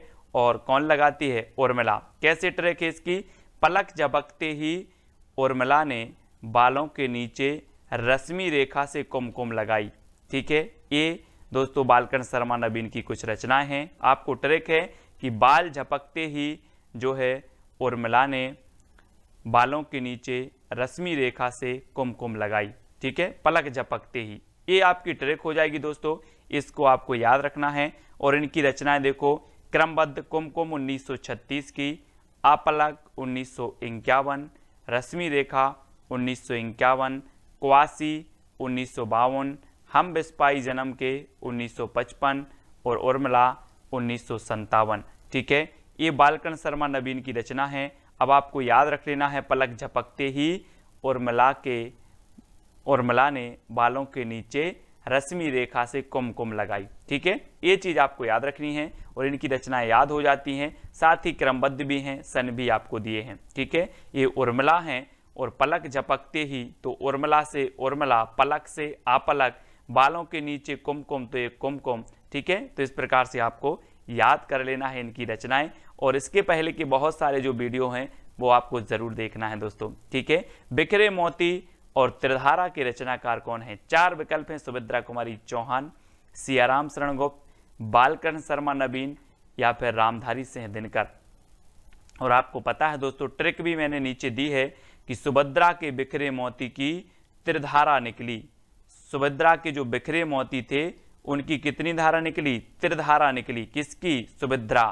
तो सुभद्रा कुमारी चौहान की बिखरे मोती और त्रिधारा, ये रचनाएं दोनों ही इनकी हो जाएंगी, यानी आपका उत्तर होगा सुभद्रा कुमारी चौहान। आ नंबर आपका बिल्कुल सही हो जाएगा। ठीक है, परशुराम की प्रतीक्षा के रचनाकार कौन है? 4 विकल्प हैं, पहला है सुभद्रा कुमारी चौहान, सियाराम शरण गुप्त, बालकृष्ण शर्मा नवीन या फिर रामधारी सिंह दिनकर।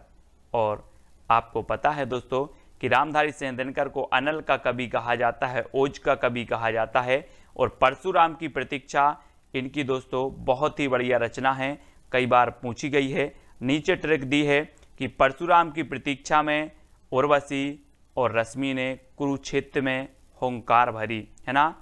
तो ये चीज आपको याद रखनी है कि परशुराम की प्रतीक्षा में जो है उर्वशी और रश्मि ने कुरुक्षेत्र में जो है हुंकार भरी। तो इनकी परशुराम की प्रतीक्षा, उर्वशी, रश्मि, कुरुक्षेत्र और हुंकार, ये इनकी रचनाएं हो जाएंगी।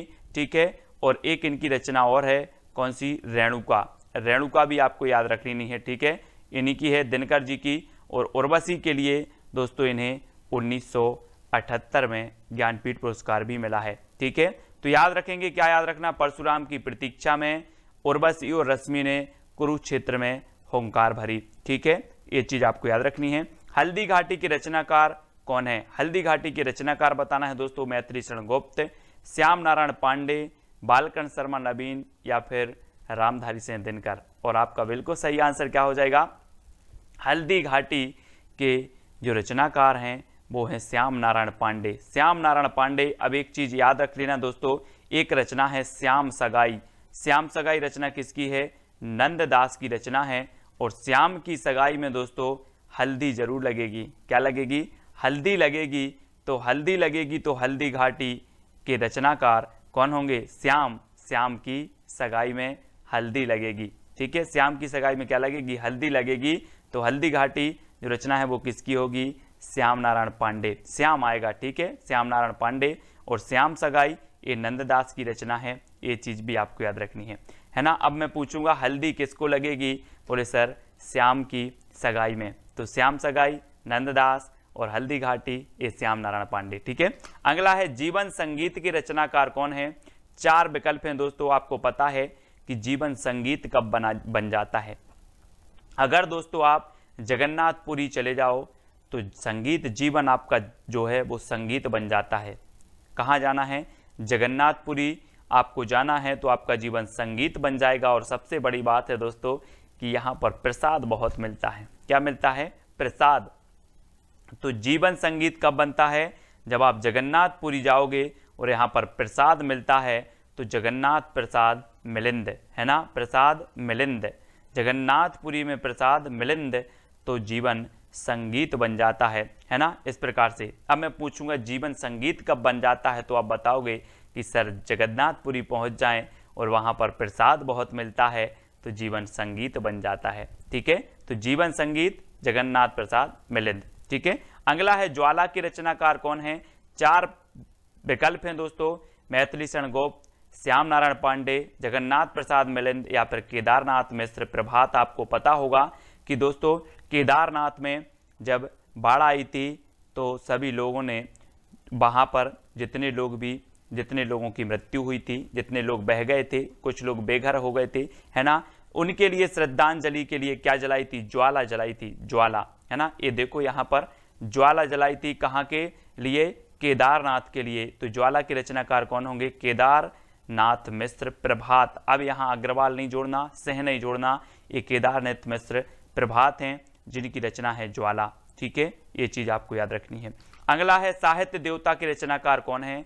4 विकल्प हैं और आपको पता है दोस्तों कि साहित्य देवता को आपको माखन देना पड़ेगा तभी ये सारी रचनाएं याद होंगी, है ना। बोले साहित्य देवता माखन खा लो लेकिन ये रचनाएं याद हो जाएं, है ना। अब सभी लोग माखन खवा देना साहित्य देवता को, तो माखन खवा देना तो माखनलाल चतुर्वेदी, है ना, याद रख लेना। अब साहित्य देवता को प्रसन्न करना है तो माखन खवाना पड़ेगा, माखन, है ना। तो साहित्य देवता के रचनाकार माखन खवाना पड़ेगा तो माखनलाल चतुर्वेदी, 1942 की ये रचना है।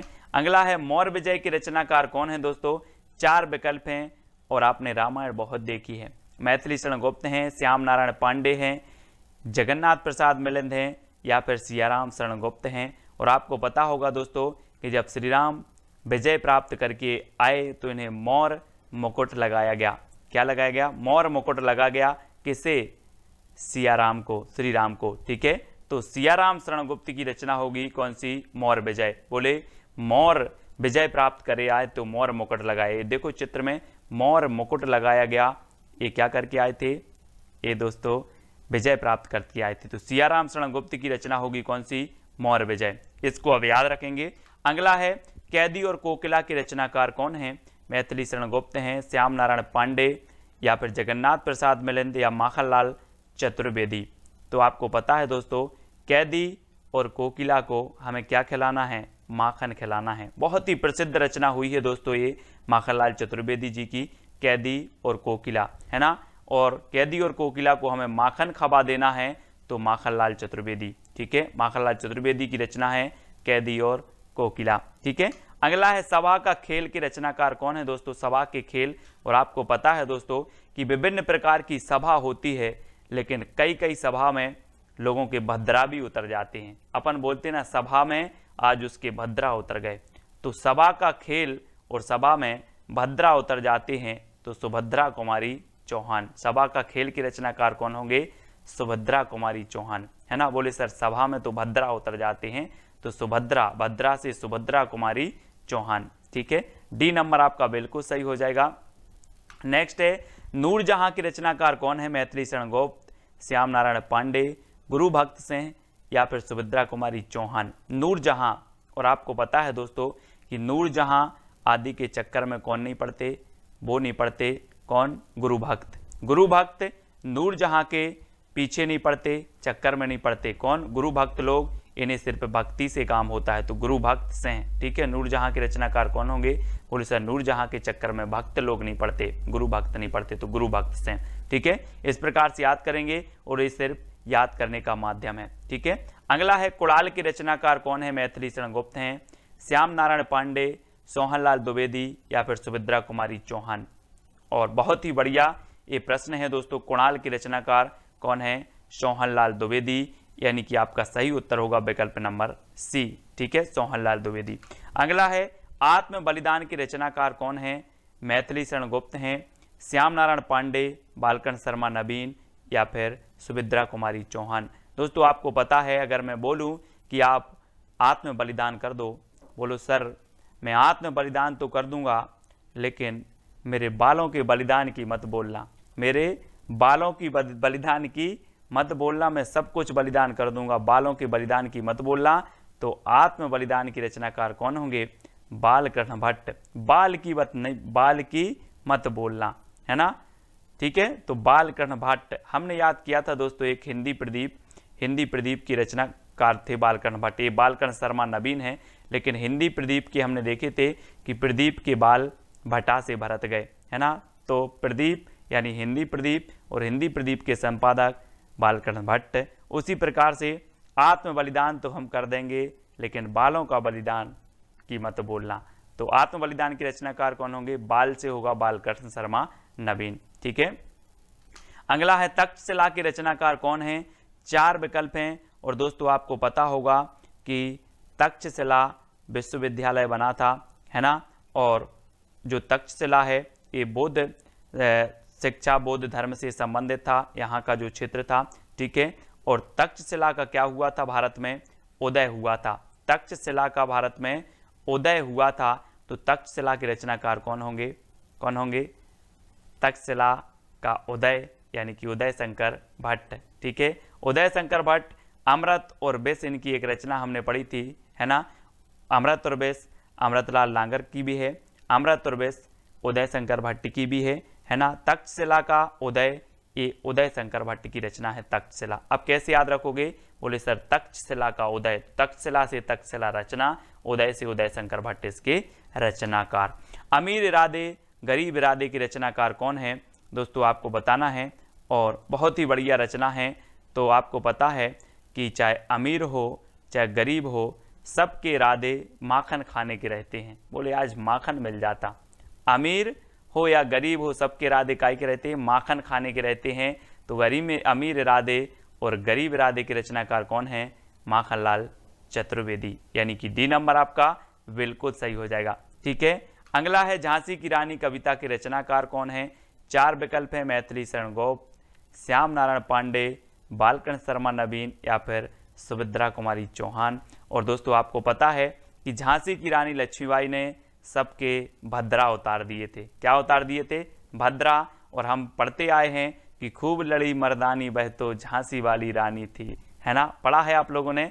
तो झांसी की रानी कविता, झांसी की रानी ने भद्रा उतार दिए थे, तो सुभद्रा कुमारी चौहान। ठीक है, अगला हिमकिरीटनी हिमतरंगिणी की रचनाकार कौन है दोस्तों? आपको पता है हिमतरंगिणी के लिए साहित्य अकादमी पुरस्कार मिला 1955 में, है ना, सबसे पहले। और ये रचना किसकी है? और आपको पता है दोस्तों, हिम जैसे जम जाता है क्या? माखन। माखन भी हिम जैसे जम जाता है, तो याद रख लेना क्या जम जाता है? माखन। काय के जैसे? हिम जैसे। तो हिमतरंगिणी और हिमकरटनी माखन जैसे जम जाते हैं, तो माखनलाल चतुर्वेदी, यानी कि डी नंबर आपका बिल्कुल सही होगा। और 1942 की रचना, 1949 की और 1955 में इसे साहित्य अकादमी पुरस्कार मिला हेमतरंगिणी के लिए, सबसे पहले हिंदी में। ठीक है, अगला है पाथेय के रचनाकार कौन है? 4 विकल्प हैं दोस्तों। और आपको पता है कि दोस्तों सिया राम को जब क्या हुआ, वनवास हुआ, तो इनके बहुत सारे पाथेय बने, है ना। आपने नाम सुना होगा, बोले केवट के भाग्य खुल गए, केवट भी पाथेय बना। ऐसे अनेकों ऋषि मुनि थे जो सिया राम के पाथेय बने। कौन के? सिया राम के पाथेय बने। तो पाथेय के रचनाकार कौन होंगे? सियाराम शरण गुप्त, सियाराम शरण गुप्त। ठीक है, तो सियाराम के पाथेय इस प्रकार से आपको याद रख लेना। बोले सियाराम के बहुत सारे पाथेय बने। नींद के बादल 1947 के रचनाकार कौन है? 4 विकल्प हैं आपके सामने, केदारनाथ अग्रवाल, सुमित्रानंदन पंत, दिनकर या फिर नागार्जुन।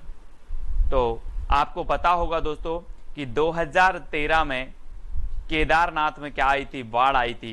केदारनाथ में बाढ़ आई थी, ऐसा लग रहा था कि बादल जो है नींद में सो गए हैं, है ना। तो नींद के बादल कहाँ आए थे? केदारनाथ में। नींद के बादल आए थे केदारनाथ में। तो नींद के बादल के जो रचनाकार होंगे वो कौन होंगे? केदारनाथ अग्रवाल। और यहाँ पर देखो केदारनाथ में नींद के बादल आए और यहाँ पर तबाही मची थी, है ना। तो केदारनाथ में नींद के बादल, इस प्रकार से आपको याद रखना है। ठीक है, अब आपसे कभी भी पूछा जाएगा नींद के बादल के रचनाकार कौन है, तो आप बता दोगे सर नींद के बादल तो केदारनाथ में आए थे, मतलब केदारनाथ अग्रवाल। ठीक है, हिल्लोल के रचनाकार कौन है दोस्तों? 4 विकल्प हैं। और आपको पता है कि केदारनाथ जाना जाता है दोस्तों, शिव का एक धाम है, शिव जी का एक धाम है केदारनाथ। और जब केदारनाथ में बाढ़ आई, केदारनाथ में दोस्तों जब पानी की बाढ़ आई तो हिलोर लग रही थी। देखो चित्र में हिलोर लग रही थी, किसे लग रही थी? शिव जी को हिलोर लग रही थी, शिव जी को। तो हिलोर से हिल्लोल, और हिल्लोल के रचनाकार कौन होंगे? शिव मंगल सिंह सुमन। यानी कि आपका जो विकल्प नंबर सी है वो बिल्कुल सही हो जाएगा, क्योंकि क्या लग रही थी शिव को? हिलोर लग रही थी, हिलोल। ठीक है, इस प्रकार से यानी कि जो सा नंबर है वो आपका बिल्कुल सही हो जाएगा। नेक्स्ट है दोस्तों मिट्टी की बारात के रचनाकार कौन है? त्रिलोचन, शिव मंगल सिंह सुमन, दोनों या फिर नागार्जुन। आपको कमेंट में बताना है। और आपको पता है दोस्तों कि शिव जी की जब बारात निकली तो बाराती जो थे भभूत लगाए थे, मिट्टी की भभूत लगाए थे, है ना। भूत भी बारात में आए थे। तो ऐसा लग रहा था कि जैसे मिट्टी की बारात आ रही हो, जैसे मिट्टी की बारात आ रही हो, किसकी? शिव जी की। तो मिट्टी की बारात ये रचना किसकी होगी? शिव मंगल से समन।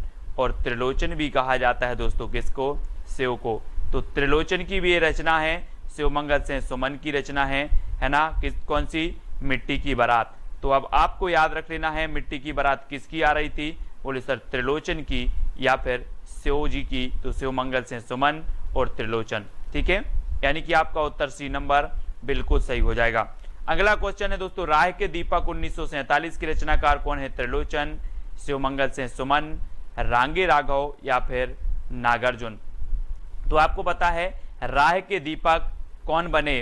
राह के दीपक, यहां से देखो जरा चित्र में, श्री राम जी आगे आगे चलकर ये राह के दीपक बने हैं। कौन? राघव, है ना? राघव बोलते ना, रघुपति राघव सीताराम। तो राघव क्या बने? राह के दीपक बने। इस प्रकार से राह के दीपक बने राघव। तो राह के दीपक के रचनाकार कौन होंगे? रांगे राघव। ठीक है, रांगे राघव, यानी कि सा नंबर आपका बिल्कुल सही हो जाएगा। ठीक है, अब दोस्तों आपको लास्ट में वीडियो के बताना है कि कौन सी ट्रिक सबसे अच्छी लगी, है ना? कौन सी रचना आपको सबसे ज्यादा याद हुई है। और इसके पहले के वीडियो अगर आपने नहीं देखे हैं तो वीडियो जरूर देखें। तालाब की मछलियां के रचनाकार कौन है दोस्तों? 4 विकल्प हैं और आपको पता है कि तालाब की मछलियां कौन खा गया? तालाब की मछलियां नाग खा गया। ये नाग है और तालाब की मछलियां नाग खा गया। तो तालाब की मछलियां कौन खा गया? नाग। तो नागार्जुन। ठीक है, नाग से नागार्जुन, यानी कि सा नंबर आपका बिल्कुल सही होगा। तालाब की मछलियां ये रचना किसकी होगी? बोले सर तालाब की मछलियां नाग खा गया। तो तालाब की मछलियां की रचनाकार नागार्जुन। ठीक है, इस प्रकार से याद रखेंगे। और अगला है दोस्तों, कदली बन, हंसमाला, मिट्टी और फूल के रचनाकार कौन है? ये प्रगतिवादी रचनाएं हैं। त्रिलोचन है, शिवमंगल से सुमन, नागार्जुन या फिर नरेंद्र शर्मा है। तो आपको बताना है और आपकी सुंदर सी ट्रिक है कि नरेंद्र ने कदली वन में मिट्टी और फूलों की माला बनाई। कहां पर? किसने बनाई? नरेंद्र ने। तो नरेंद्र शर्मा कदली वन में, तो कदली वन मिट्टी और फूलों की, तो मिट्टी और फूल और माला से हंसमाला। ठीक है, तो हंसमाला ये रचना हो जाएंगी किसकी? नरेंद्र शर्मा की। अब याद रख लेना है कि नरेंद्र ने कदली वन में मिट्टी और फूलों की माला बनाई। ये आप याद रखेंगे तो नरेंद्र शर्मा की जितनी भी रचनाएं हैं वो आपको याद हो जाएंगी। ठीक है, अगला है दोस्तों, युगवाणी ग्राम्या के रचनाकार कौन है? 4 विकल्प हैं। सुमित्रानंदन पंत जी हैं, शिवमंगल से सुमन हैं, नागार्जुन या फिर नरेंद्र शर्मा हैं। तो युग की वाणी और ग्राम्या, इसके रचनाकार कौन माने जाते हैं? आपको पता है दोस्तों, सुमित्रानंदन पंत ये प्रगतिवाद के प्रवर्तक माने जाते हैं। और युगांत, युगवाणी ये जो रचनाएं हैं ग्राम्या, ये किसकी हो जाएंगी? ये हो जाएंगी आपकी दोस्तों आपके सुमित्रानंदन पंत जी की। पंत जी यानी कि जो आ नंबर है वो आपका बिल्कुल सही हो जाएगा, ग्राम्या और युगवाणी।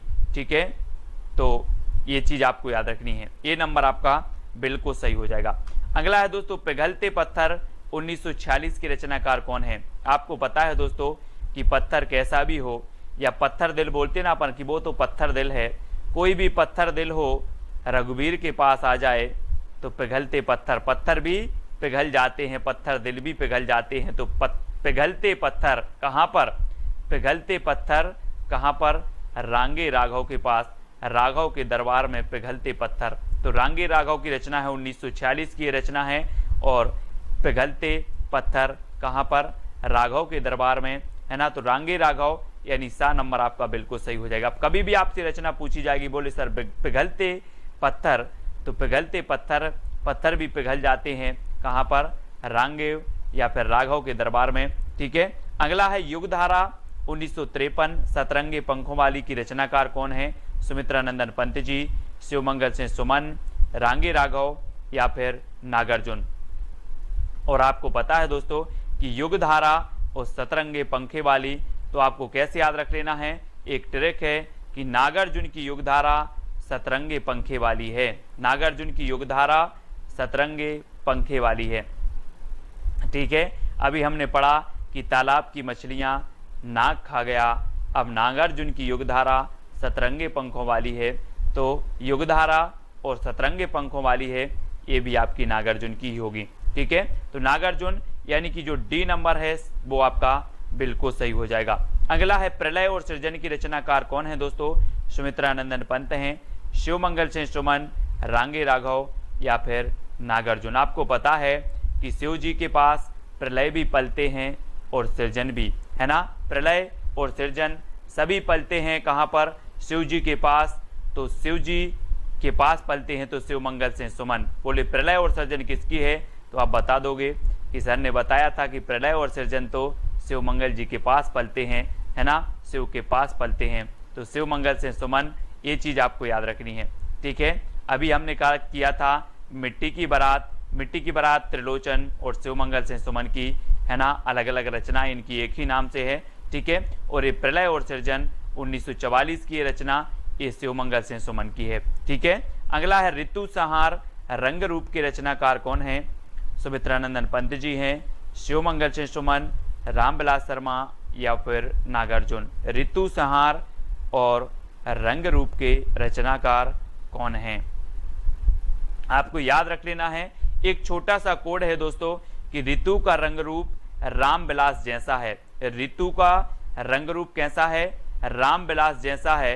तो ऋतु से आपका बनेगा दोस्तों ऋतु संहार और रंग रूप से रंग रूप, और किसके जैसा है? रामविलास। तो रचनाकार कौन होंगे?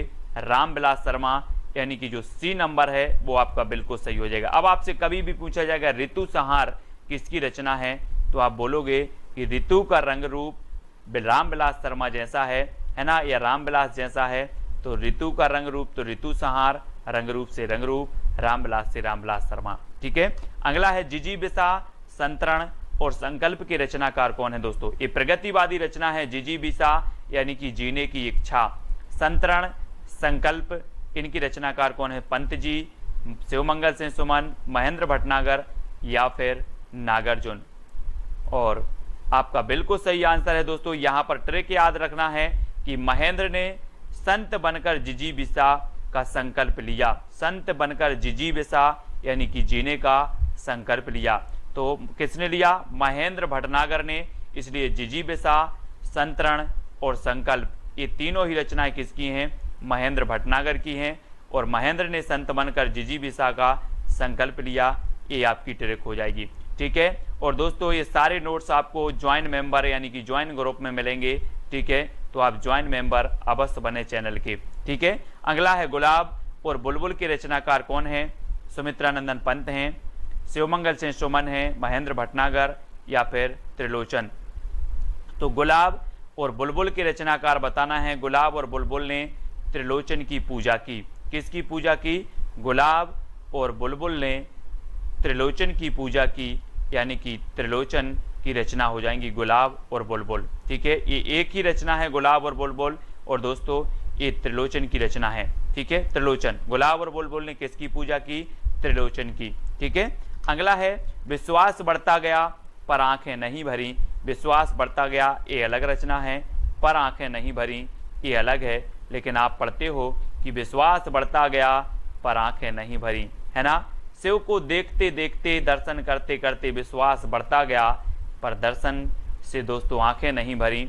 आंखें नहीं भरी, ऐसा लगता कि शिव के दर्शन करते ही रहें। तो शिव को देखते देखते विश्वास बढ़ता गया पर आंखें नहीं भरी, ये आपकी ट्रिक है। शिव पर विश्वास बढ़ता गया पर आंखें नहीं भरी, ये दोनों ही रचना शिवमंगल सिंह सुमन की हैं। शिवमंगल सिंह सुमन की, है ना, विश्वास बढ़ता गया पर आंखें नहीं भरी। ठीक है, तो ये चीज आपका बी नंबर आपका बिल्कुल सही हो जाएगा, शिवमंगल सिंह सुमन। अगला है दोस्तों, तुमने कहा था खून और शोले, ये किसकी रचनाएं हैं? अभी तक आपने फ्लैशबैक शैली में कौन सी रचना पढ़ी होगी दोस्तों? फ्लैशबैक शैली में पढ़ी होगी उसने कहा था, है ना। उसने कहा था पढ़ी थी, किसकी है उसने कहा था? चंद्रधर शर्मा गुलेरी की। लेकिन आज आपको तुमने कहा था भी पढ़ना है। तुमने कहा था खून और शोले की रचनाकार कौन है? सुमित्रानंदन पंत जी हैं, शिवमंगल सिंह सुमन, महेंद्र भटनागर या फिर नागार्जुन हैं। तब आपका बिल्कुल सही यहाँ पर आंसर हो जाएगा, तुमने कहा था कि खून और शोले। खून और शोले ये नागार्जुन की रचना है दोस्तों। खून और शोले, है ना। किसने कहा था? नांग ने कहा था, नागार्जुन ने कहा था कि खून और शोले, अभी कम सोया है और शोले, तो तुमने कहा था खून और शोले। ये रचनाएं हैं किसकी? नागार्जुन साहब की हैं, ठीक है। प्यासी पथराई आंखें नागार्जुन की है ना। इन सभी रचनाओं को याद रख लेना है। तुमने कहा था खून और शोले नागार्जुन जी की, ठीक है। बेला और नए पत्ते के रचनाकार कौन हैं? सुमित्रानंदन पंत जी हैं, निराला, महेंद्र भटनागर या फिर नागार्जुन। तो आपको पता है दोस्तों कि बेला हो या नए पत्ते हो या कुकुरमुत्ता हो, ये निराला जी की प्रगतिवादी रचनाएं मानी जाती हैं। आपको याद रख लेना है, आपसे क्वेश्चन पूछा जाएगा निम्न में से बताइए निराला की कौन सी रचना प्रगतिवादी है। तो आपको पता होगा बेला, नए पत्ते, कुकुरमुत्ता, ये इनकी प्रगतिवादी रचनाएं हैं। और कुकुरमुत्ता के नए पत्ते की बेला कैसी है? निराली है। तो कुकुरमुत्ता, नए पत्ते और बेला, ये तीनों ही रचनाएं निराली से बनेगा आपका निराला, ठीक है। तो निराली हैं। ये आपकी ट्रिक है कि कुकुरमुत्ता के नए पत्ते की बेला निराली है, ठीक है। तो यहाँ से याद रखेंगे। और बी नंबर आपका बिल्कुल सही होगा। पंख और पतवार के रचनाकार कौन है दोस्तों? पंख और पतवार, आपको पता है कि पंख और पतवार दोनों कहाँ चल रहे थे? कहाँ चल रहे थे? केदारनाथ में जब बाढ़ आई तो या तो पंख चल रहे थे, पंख यानी कि हेलीकॉप्टर उड़ रहे थे पंखा से, या फिर नाव की पतवार चल रही थी। कहाँ पर? केदारनाथ में। तो ये दो ही चीजें हो रही थी, बाकी और कुछ नहीं हो रहा था, पंख या तो पतवार। कहाँ? केदारनाथ। तो केदारनाथ अग्रवाल इसकी रचनाएं होंगे। अब कभी भी पूछा जाएगा कि पंख और पतवार के रचनाकार कौन है, तो आप बोलोगे कि पंख चल रहा था या फिर पतवार चल रही थी। कहाँ पर? केदारनाथ। तो केदारनाथ अग्रवाल, ठीक है। इस प्रकार से कटे अंगूठे के बंधनवार की रचनाकार कौन है? कटे अंगूठे सुमित्रानंदन पंत की है, निराला, केदारनाथ अग्रवाल या फिर शिव मंगल सिंह सुमन की है।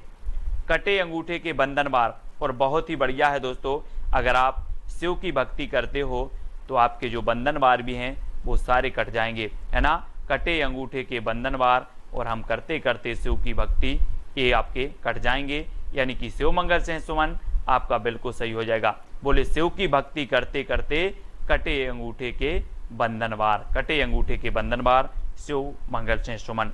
हजार हजार बाहों वाली की रचनाकार कौन है दोस्तों? सुमित्रानंदन पंत, नागार्जुन, केदारनाथ अग्रवाल, शिव मंगल सिंह सुमन। और आपको पता होगा कि हजार हजार बाहों वाला व्यक्ति भी आ जाए लेकिन नांग को नहीं पकड़ पाएगा। किसको नहीं पकड़ पाएगा? नांग को। तो ये रचना किसकी होगी? किसकी होगी? बोले सर हजार बाहों वाली भी आ जाएं तब भी नांग को नहीं पकड़ पाएंगे, तो नागार्जुन की रचना हो जाएगी हजार हजार बाहों वाली, यानी कि आपका जो बी नंबर है वो आपका बिल्कुल सही हो जाएगा, ठीक है। B number. अजय खंडहर के रचनाकार कौन है? अजय खंडहर बताना है दोस्तों, और 4 विकल्प हैं और आपको बताना है कि अजय कौन था। अजय कौन था? सुमित्रानंदन पंत, राघव थे, केदारनाथ थे या फिर शिव मंगल सिंह सुमन। आपको पता होगा कि जो राघव थे, राघव ये अजय थे, इन्हें जीता नहीं जा सकता था, है ना। राघव से आपका बनेगा रांगे राघव, और अजय से अजय खंडहर। अजय खंडहर के रचनाकार कौन होंगे? रांगे राघव, है ना। अब आपसे कभी पूछा जाएगा अजय खंडहर किसकी है, तो बोले सर अजय तो राघव थे, तो राघव को जीता नहीं जा सकता, तो रांगे राघव की रचना है अजय खंडहर। मैं वक्त के हूँ सामने की रचनाकार कौन है? 2 सेकंड आपको दिए जाएंगे, आपको उत्तर बताना है। मैं वक्त के हूँ सामने की रचनाकार कौन है? गिरजा कुमार माथुर, भवानी प्रसाद मिश्र, शमशेर बहादुर या फिर अज्ञे। तो मैंने आपको कई बार याद करवाया हूं दोस्तों कि वक्त के सामने क्यों खड़े हो? गिरजा। वक्त के सामने क्यों खड़े हो? गिर जाओ भाई। तो किसकी हो जी? गिरजा, तो गिरजा कुमार माथुर की, यानी कि ये नंबर आपका बिल्कुल सही हो जाएगा। और दोस्तों आपको पता है कि इसे 1991 में साहित्य अकादमी पुरस्कार भी मिला है। मैं वक्त के हूँ सामने के लिए गिरजा कुमार माथुर की रचना है, और इसे 1991 में साहित्य अकादमी पुरस्कार मिल जाता है, ठीक है। अगला क्वेश्चन है प्लाट का मोर्चा के रचनाकार कौन है? अब 2 सेकंड आपको दिए जाते हैं, और दोस्तों प्लाट के मोर्चे में कोई सियार को उतारोगे कि शेर को उतारोगे? जल्दी से बताना है। प्लाट के, बोले सर बेटा प्लाट के मोर्चे में मैं सियार को नहीं शेर को उतारूंगा, यानी कि प्लाट का मोर्चा शमशेर बहादुर। किसकी होगी रचना? शमशेर बहादुर का। अब याद रखना है आपको, प्लाट के मोर्चे में सियार को नहीं शेर को उतारना है, तो शमशेर बहादुर यानी सा नंबर आपका बिल्कुल सही हो जाएगा। ठीक है, अगला है दोस्तों, गीत फरोश के रचनाकार कौन है? गीत फरोश, 4 विकल्प है, 2 सेकंड आपको दिए जाते हैं। दोस्तों हमें किसके गीत गाना है? हमें गीत गाना है भवानी के। किसके गीत गाना है? भवानी के गीत गाना है। तो गीत फरोश रचना के रचनाकार कौन होंगे? कौन होंगे? भवानी प्रसाद मिश्र, यानी कि आपका जो विकल्प नंबर बी है वो बिल्कुल सही हो जाएगा। बी नंबर 1956 की रचना मानी जाती है। और अगला है दोस्तों, आंगन के पार द्वार के रचनाकार कौन है? और 4 विकल्प हैं और आपका बिल्कुल सही आंसर हो जाएगा कि आंगन के द्वार पर कौन खड़े हैं? अज्ञेय खड़े हैं। आंगन के द्वार पर अज्ञेय खड़े हैं और ये रचना अज्ञेय की है, ये भी आपको याद रखनी है।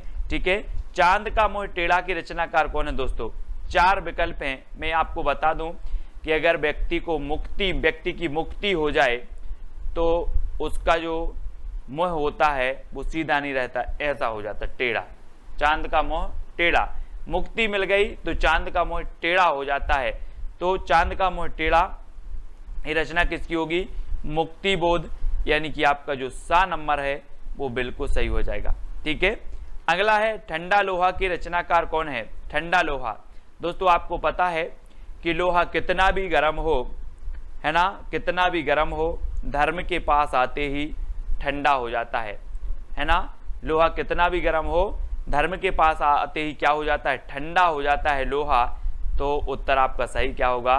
धर्मवीर भारती। ये ठंडा लोहा रचना है धर्मवीर भारती, यानी बी नंबर आपका बिल्कुल सही हो जाएगा। ठीक है, काठ की घंटियां के रचनाकार कौन है? दोस्तों काठ की घंटियां, अब 4 विकल्प हैं, गिरजा कुमार माथुर, धर्मवीर भारती, सर्वेश्वर बहादुर, सर्वेश्वर दयाल सक्सेना या फिर अज्ञेय। अब एक चीज बताना, काठ की घंटियां यानी कि बहुवचन में शब्द है, घंटियां यानी बहुत सी घंटियां। अब काठ की घंटियां हैं दोस्तों, तो इनका हमें क्या करना पड़ेगा? सर्वे करना पड़ेगा कि कितनी घंटियां हैं। सर्वे करोगे कि ऐसे ही बता दोगे कि 5 हैं कि 10 है? पहले काठ की घंटियां का हमें सर्वे करना है। तो काठ की घंटियां के रचनाकार कौन होंगे? सर्वेश्वर दयाल सक्सेना। ठीक है, कुआनो नदी भी इनकी रचना है। ठीक है, ये भी आपको याद रख लेनी है। काठ की घंटियां, जंगल का दर्द भी इन्हीं की रचना है। ठीक है, खूंटियों पर टंगे लोग भी इन्हीं की रचना है। इनको याद रख लेना है, सिर्फ सर्वे आपको याद करना, सर्वे, काठ की घंटियों का सर्वे करना है। बुनी हुई रस्सी के रचनाकार कौन है? दोस्तों आपको पता है दोस्तों, जब आप जाते हो कहाँ? भवानी के मंदिर में जाते हो, भवानी के मंदिर में, तो वहां पर इस प्रकार से आपको एक बुनी हुई रस्सी मिलती है ना, हाथ में बांधने के लिए पचरंगा धागा है। बुनी हुई रस्सी आपको भवानी के दरबार में मिलती है। कहाँ मिलती है? भवानी के दरबार में। बोले सर भवानी के दरबार में तो बुनी हुई रस्सी मिलती है। तो ये बुनी हुई रस्सी के रचनाकार कौन होंगे? भवानी प्रसाद मिश्र, यानी डी नंबर आपका बिल्कुल सही हो जाएगा। ठीक है, अगली है दोस्तों, महावृक्ष के नीचे 1977 के रचनाकार कौन है? गिरजा कुमार माथुर, धर्मवीर भारती, अज्ञेय या फिर भवानी प्रसाद मिश्र। महावृक्ष के नीचे, है ना, हम बोलते नहीं है कि वृक्ष के नीचे कौन सोया है? आप बोलोगे अज्ञेय, पता नहीं। वहां वृक्ष के नीचे, महावृक्ष के नीचे या फिर वहां वृक्ष के नीचे कौन सोया है? अज्ञेय, पता नहीं। अज्ञेय, तो ये अज्ञेय की रचना है, महावृक्ष के नीचे अज्ञेय। ठीक है, सा नंबर आपका बिल्कुल सही हो जाएगा। अगला है सपना अभी भी के रचनाकार कौन है? 2 सेकंड आपको दिए जाते हैं दोस्तों। सपना अभी भी है काय का? धर्म करने का। सपना अभी भी है धर्म करने का, तो धर्मवीर भारती, यानी उत्तर आपका सही क्या हो जाएगा? विकल्प नंबर बी। ठीक है, आपने पढ़ा होगा दोस्तों, गुनाहों का देवता, सपना अभी भी है, ठंडा लोहा, ये सारी रचनाएं धर्मवीर भारती की हैं, जिनको हमने ट्रिक से कई बार याद करवाया है। खूंटियों पर टंगे लोग, अब दोस्तों एक चीज बताना कि खूंटियों पर टंगे लोगों का हमें क्या करना पड़ेगा? सर्वे करना पड़ेगा, तब हमें पता चलेगा कि खूंटियों पर कितने लोग टंगे हैं। तो खूंटियों पर टंगे लोग का क्या करना है? सर्वे। तो सर्वेश्वर दयाल सक्सेना की ये क्या हो जाएगी? रचना हो जाएगी। ठीक है, अगला है शिलापंख चमकीली के रचनाकार कौन है? दोस्तों एक पक्षी था, उसने बोला कि मेरे जो शिलापंख थे वो बहुत चमकीले थे, अब क्या हो गए हैं? गिर गए हैं, है ना। आपने जटायु का नाम सुना होगा। बोले मेरे पंख शिला चमकीले थे अब गिर गए हैं, गिर गए, है ना। तो शिला पंख चमकीले ये किसकी रचना होगी? गिरजा कुमार माथुर, गिरजा कुमार माथुर, यानी कि ए नंबर आपका बिल्कुल सही हो जाएगा। ठीक है, अगला है कामायनी एक पुनर्विचार की रचनाकार कौन है? दोस्तों आपको पता है कि कामायनी एक पुनर्विचार, और बहुत सारे लोग मुक्ति के लिए कहते हैं, मुक्ति मिल जाए भगवान एक बार पुनर्विचार कर लो, है ना। कामायनी पुनर्विचार, कामायनी एक पुनर्विचार काय के लिए? मुक्ति के लिए एक पुनर्विचार, तो मुक्ति बोध की रचना हो जाएगी कामायनी एक पुनर्विचार। चांद का मोह टेढ़ा भी इन्हीं की रचना है, ये आपको याद रखनी है। अगला है दोस्तों दोआब की रचनाकार कौन है?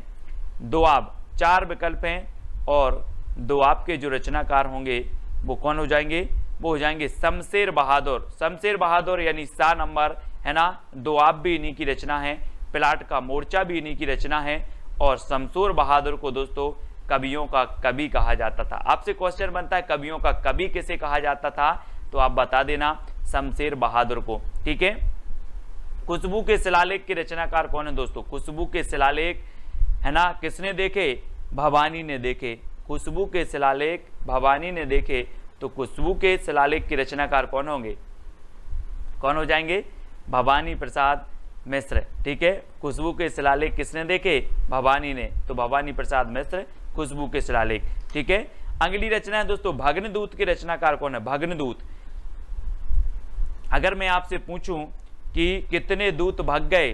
भग्न दूत, भग्न दूत यानी कि भगन तो भग गए, दूत भग गए, है ना।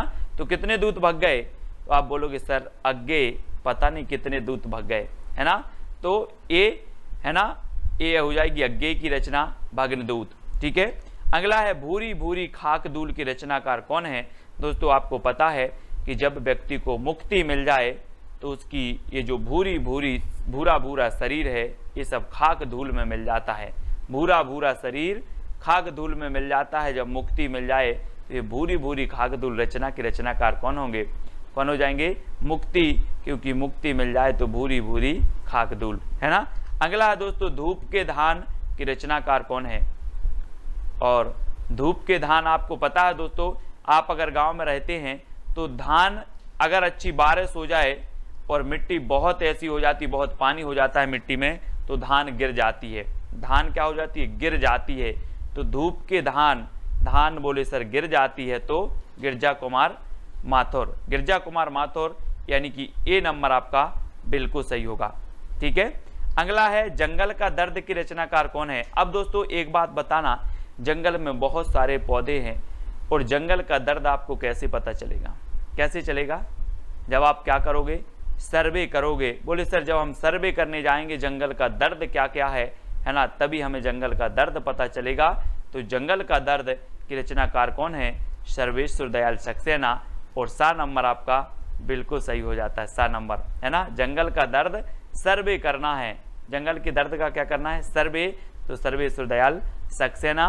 कितनी नाव में कितनी बार की रचनाकार कौन है? दोस्तों अब आप बोलोगे सर मैं कितनी नाव में कितनी बार बैठा, सब अज्ञेय है। क्या है? अज्ञेय। कितनी नाव में कितनी बार? अज्ञेय। तो अज्ञेय यानी कि दा नंबर आपका बिल्कुल सही होगा। इसका दोस्तों आपका पहला प्रश्न है कि सीढ़ियों पर धूप में के रचनाकार कौन है? 4 विकल्प हैं आपके पास, 2 सेकंड में उत्तर आपको बताना होता है। और मैंने आपको कई बार याद करवाया है दोस्तों कि बोले सर सीढ़ियों पर धूप में क्यों खड़े हो? तो कहा कि मैं खड़ा हूं, मेरी तो रघुवीर सहाय करते हैं। क्या करते हैं? रघुवीर सहाय करते। मैं सीढ़ियों पर धूप में खड़ा हूं, मुझे कोई दिक्कत नहीं, मेरी तो रघुवीर सहाय करते हैं।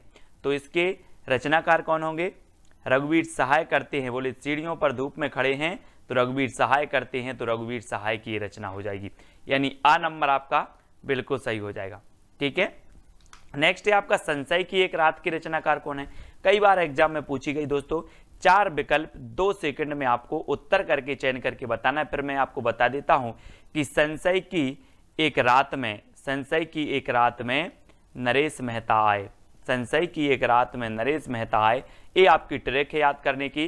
तो संशय की एक रात ये नरेश मेहता की रचना हो जाएगी, यानी कि आपका जो विकल्प नंबर सी है वो आपका बिल्कुल सही हो जाएगा। संशय की एक रात में नरेश मेहता आए। ठीक है, सी नंबर बिल्कुल सही है। नेक्स्ट है दोस्तों हम तुम की रचनाकार कौन है। हम तुम 4 विकल्प हैं, 4 में से आपको चयन करना है। और मैं आपको बता दूं एक गाना आपने सुना होगा, हम तुम एक एक कमरे में बंद हो, सुना है ना।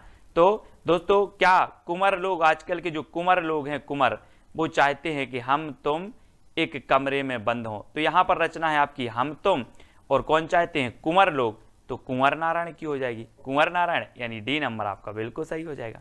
ठीक है, याद करने का माध्यम है, ठीक है, कि आपको याद रहे, तो डी नंबर बिल्कुल सही होगा।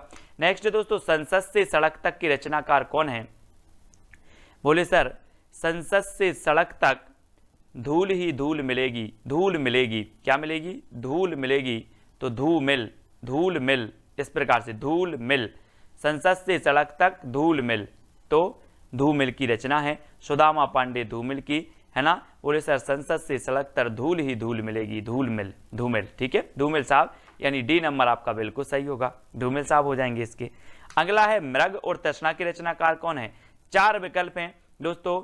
मृग की तृष्णा कैसे हो गई थी, बोले भगवान श्री राम को, हरि को, है ना, उसे हरि बोलेंगे, उन्हें मृग की तृष्णा हो गई, वो मृग के पीछे पीछे भाग रहे थे। चित्र में देखो तो मृग तृष्णा हो गई थी हरि को, भगवान को, श्री राम को, है ना, तो हरि को हो गई तो हरि नारायण व्यास, हरि नारायण व्यास, यानी डी नंबर आपका बिल्कुल सही होगा। बोले हरि को क्या हो गई थी, मृग की तृष्णा, तो हरिनारायण व्यास की ये रचना है, बहुत ही बढ़िया रचना मानी जाती है और पूछी भी जाती है। ठीक है, नेक्स्ट है सूर्य का स्वागत की रचनाकार कौन है।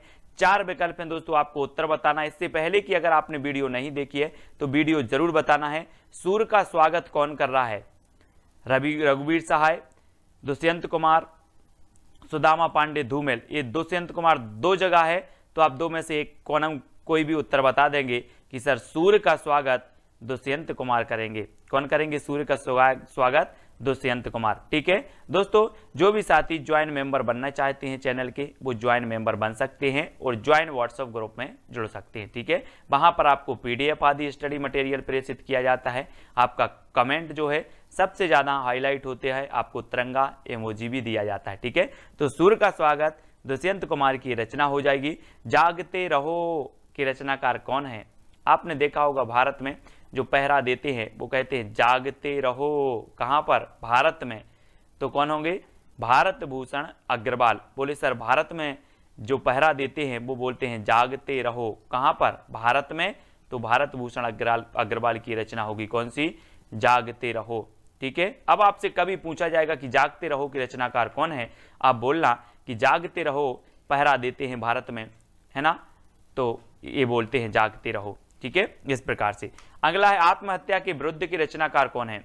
आत्महत्या के विरुद्ध, तो दोस्तों आत्महत्या के विरुद्ध रघुवीर सहाय नहीं करेंगे, है ना, सहाय, रघुवीर सहाय। बोले आत्महत्या के विरुद्ध रघुवीर सहाय करते हैं, आत्महत्या के पक्ष में नहीं करते। ठीक है, तो आत्महत्या के विरुद्ध रघुवीर सहाय की रचना है, यानी कि आपका जो ए नंबर है वो इसको याद रख लेना, ए नंबर। ठीक है, आत्महत्या के विरुद्ध रघुवीर सहाय।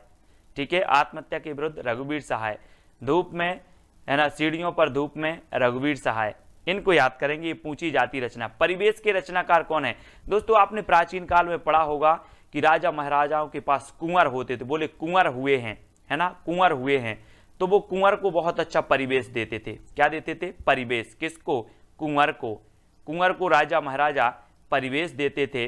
तो रचना परिवेश किसकी हो जाएगी, किसकी होगी, कुंवर नारायण की, किसकी, कुंवर नारायण की, यानी कि आपका जो विकल्प नंबर ए है वो बिल्कुल सही हो जाएगा। बोले कुंवर का परिवेश, कुंवर का परिवेश, ऐसे याद रखेंगे। ठीक है, अगला है दोस्तों मछली घर के रचनाकार कौन है। आपने पढ़ा होगा पहले कि बोले मछली जल की रानी है, जीवन उसका पानी है, बच्चे पढ़ते ना, अपन ने भी पढ़ा है बहुत।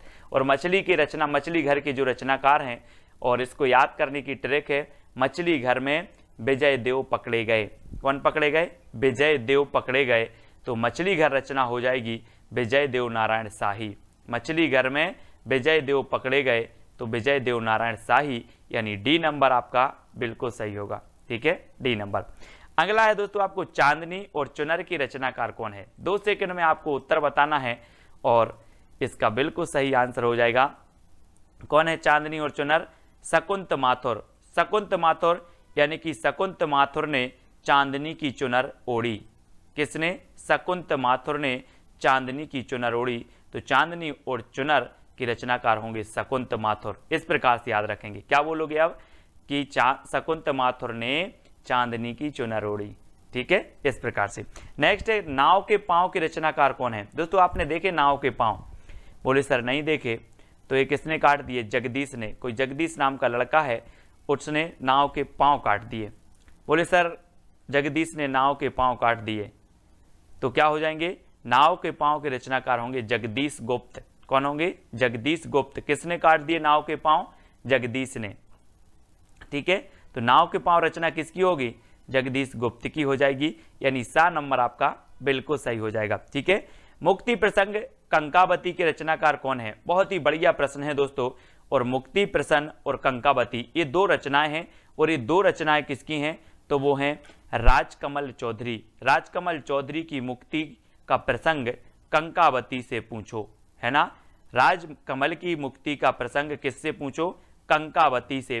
तो राजकमल से हो जाएगा आपका राजकमल चौधरी, मुक्ति से हो जाएगा मुक्ति प्रसंग, कंकावती से कंकावती। तो राजकमल की मुक्ति का जो प्रसंग है वो किससे पूछो? कंकावती से पूछो। मुक्ति का प्रसंग कंकावती से पूछो। किसकी? राजकमल की। ठीक है, तो राजकमल चौधरी। अगला है दोस्तों बांसुरी जल गई की रचनाकार कौन है? बांसुरी जल गई और जलकर क्या हो जाएगी? धूल में मिल गई। बांसुरी जल गई और धूल में मिल गई, तो कौन होंगे रचनाकार? धूल में मिल गई तो धूमिल, है ना। धूमें मिल, बांसुरी जल गई धूल में मिल गई, तो धूमिल। याद रख लेना इस प्रकार से। बोले सर बांसुरी जल गई धूल में मिल गई, यानी कि धूमिल, पांडे धूमिल। ठीक है, संसद से सड़क तक धूमिल ही धू ही मिलेगी, धूमिल। संसद से सड़क तक धूमिल, बांसुरी जल गई धू में मिल गई, है ना, तो धूमिल। इस प्रकार से। अगला देखो अनुपस्थित लोग के रचनाकार कौन है? अनुपस्थित लोग। आपको पता है दोस्तों भारत के लोग बहुत अनुपस्थित होते हैं। आज के वीडियो में भी बहुत सारे लोग भारत के जो है अपने वो सब अनुपस्थित हैं, है ना। तो अनुपस्थित लोग कहाँ के होते हैं? भारत के वो होते हैं सर। तो भारत भूषण अग्रवाल, भारत भूषण अग्रवाल, है ना। क्योंकि भारत के लोग क्या होते हैं? अनुपस्थित होते हैं। तो भारत से भारत भूषण अग्रवाल की रचना हो जाएगी अनुपस्थित लोग। ठीक है, अगला है दोस्तों उठे बादल झुके बादल। उठे बादल और झुके बादल का हमें क्या नापना है? व्यास। उठे बादल और झुके बादल का व्यास नापना है, तो इसके रचनाकार कौन होंगे? हरि नारायण व्यास। अब मैं आपसे कहूंगा कि उठे बादल और झुके बादल का व्यास नाप कराओ, तो आप व्यास नाप कराओगे। बोले सर हरि नारायण व्यास, उठे बादल झुके बादल। ठीक है, इस प्रकार से।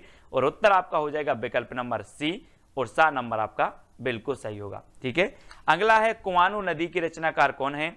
कुंवर नारायण, दुष्यंत कुमार, सर्वेश्वर दयाल सक्सेना या फिर भारत भूषण अग्रवाल। कुआनो नदी, कुआं और नदी का क्या करके आओ? सर्वे करके आओ। मैंने कहा कि अपने क्षेत्र में, अपने राज्य में कितने कुआं हैं, कितनी नदी हैं, सर्वे करके आओ। तो कुआनो नदी किसकी हो जाएगी? सर्वे करके आओ। तो सर्वेश्वर दयाल सक्सेना। काठ की घंटियां, है ना, कूठियों पर टंगे लोग, जंगल का दर्द और कुआनो नदी, ये पूछी जाती हमेशा। इनको याद रख लेना है। तो है ना, कौन कौन सा? जंगल का दर्द, काठ की घंटियां, ठीक है, और एक और है दोस्तों खूंटियों पर टंगे लोग। ये रचनाएं हमेशा आती हैं सर्वेश्वर दयाल सक्सेना की। बकरी भी इन्हीं की है दोस्तों, एक बकरी रचना है, बकरी। ठीक है, माया दर्पण के रचनाकार कौन है? कुंवर नारायण, दुष्यंत कुमार, श्रीकांत वर्मा या फिर भारत भूषण अग्रवाल। माया दर्पण, है ना।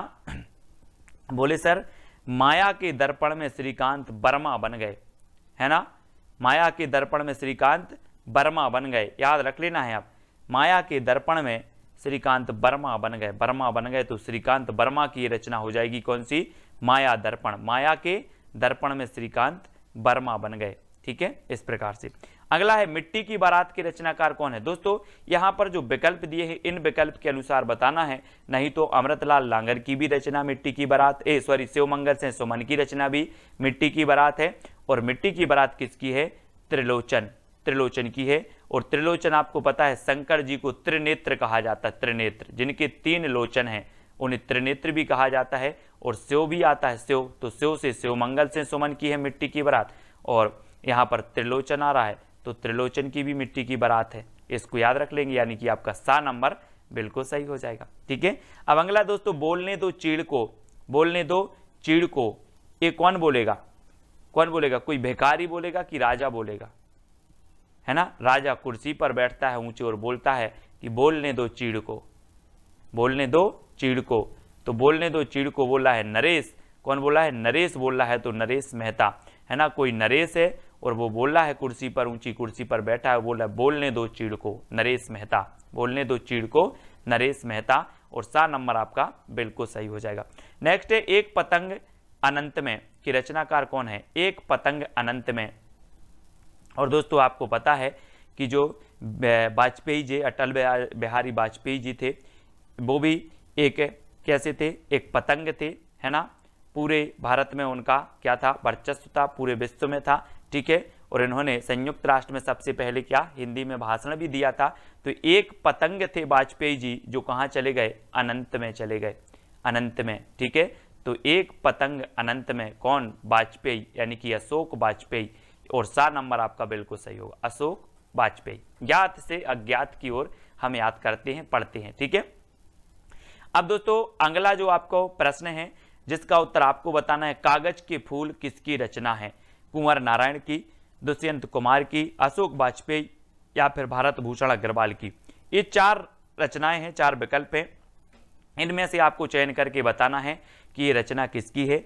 ये विकल्प दोस्तों आपको कमेंट में करना है। जितने भी साथी देख रहे हैं सभी को ये चैलेंज प्रश्न का उत्तर बताना बहुत अनिवार्य है। ठीक है, और दोस्तों आपको वीडियो को लाइक करना है और ज्वाइन मेंबर अवश्य बनना है। जो बन सकते हैं वो ज्वाइन मेंबर जरूर बने, वीडियो को लाइक करें और शेयर करें। और जो भी साथी अभी तक व्हाट्सएप ग्रुप से नहीं जुड़ पाए हैं वो 9098609291 इससे आपको जरूर जुड़ना है। ठीक है, और वीडियो को लाइक और शेयर अवश्य करना है। आज की वीडियो के लिए बस इतना ही।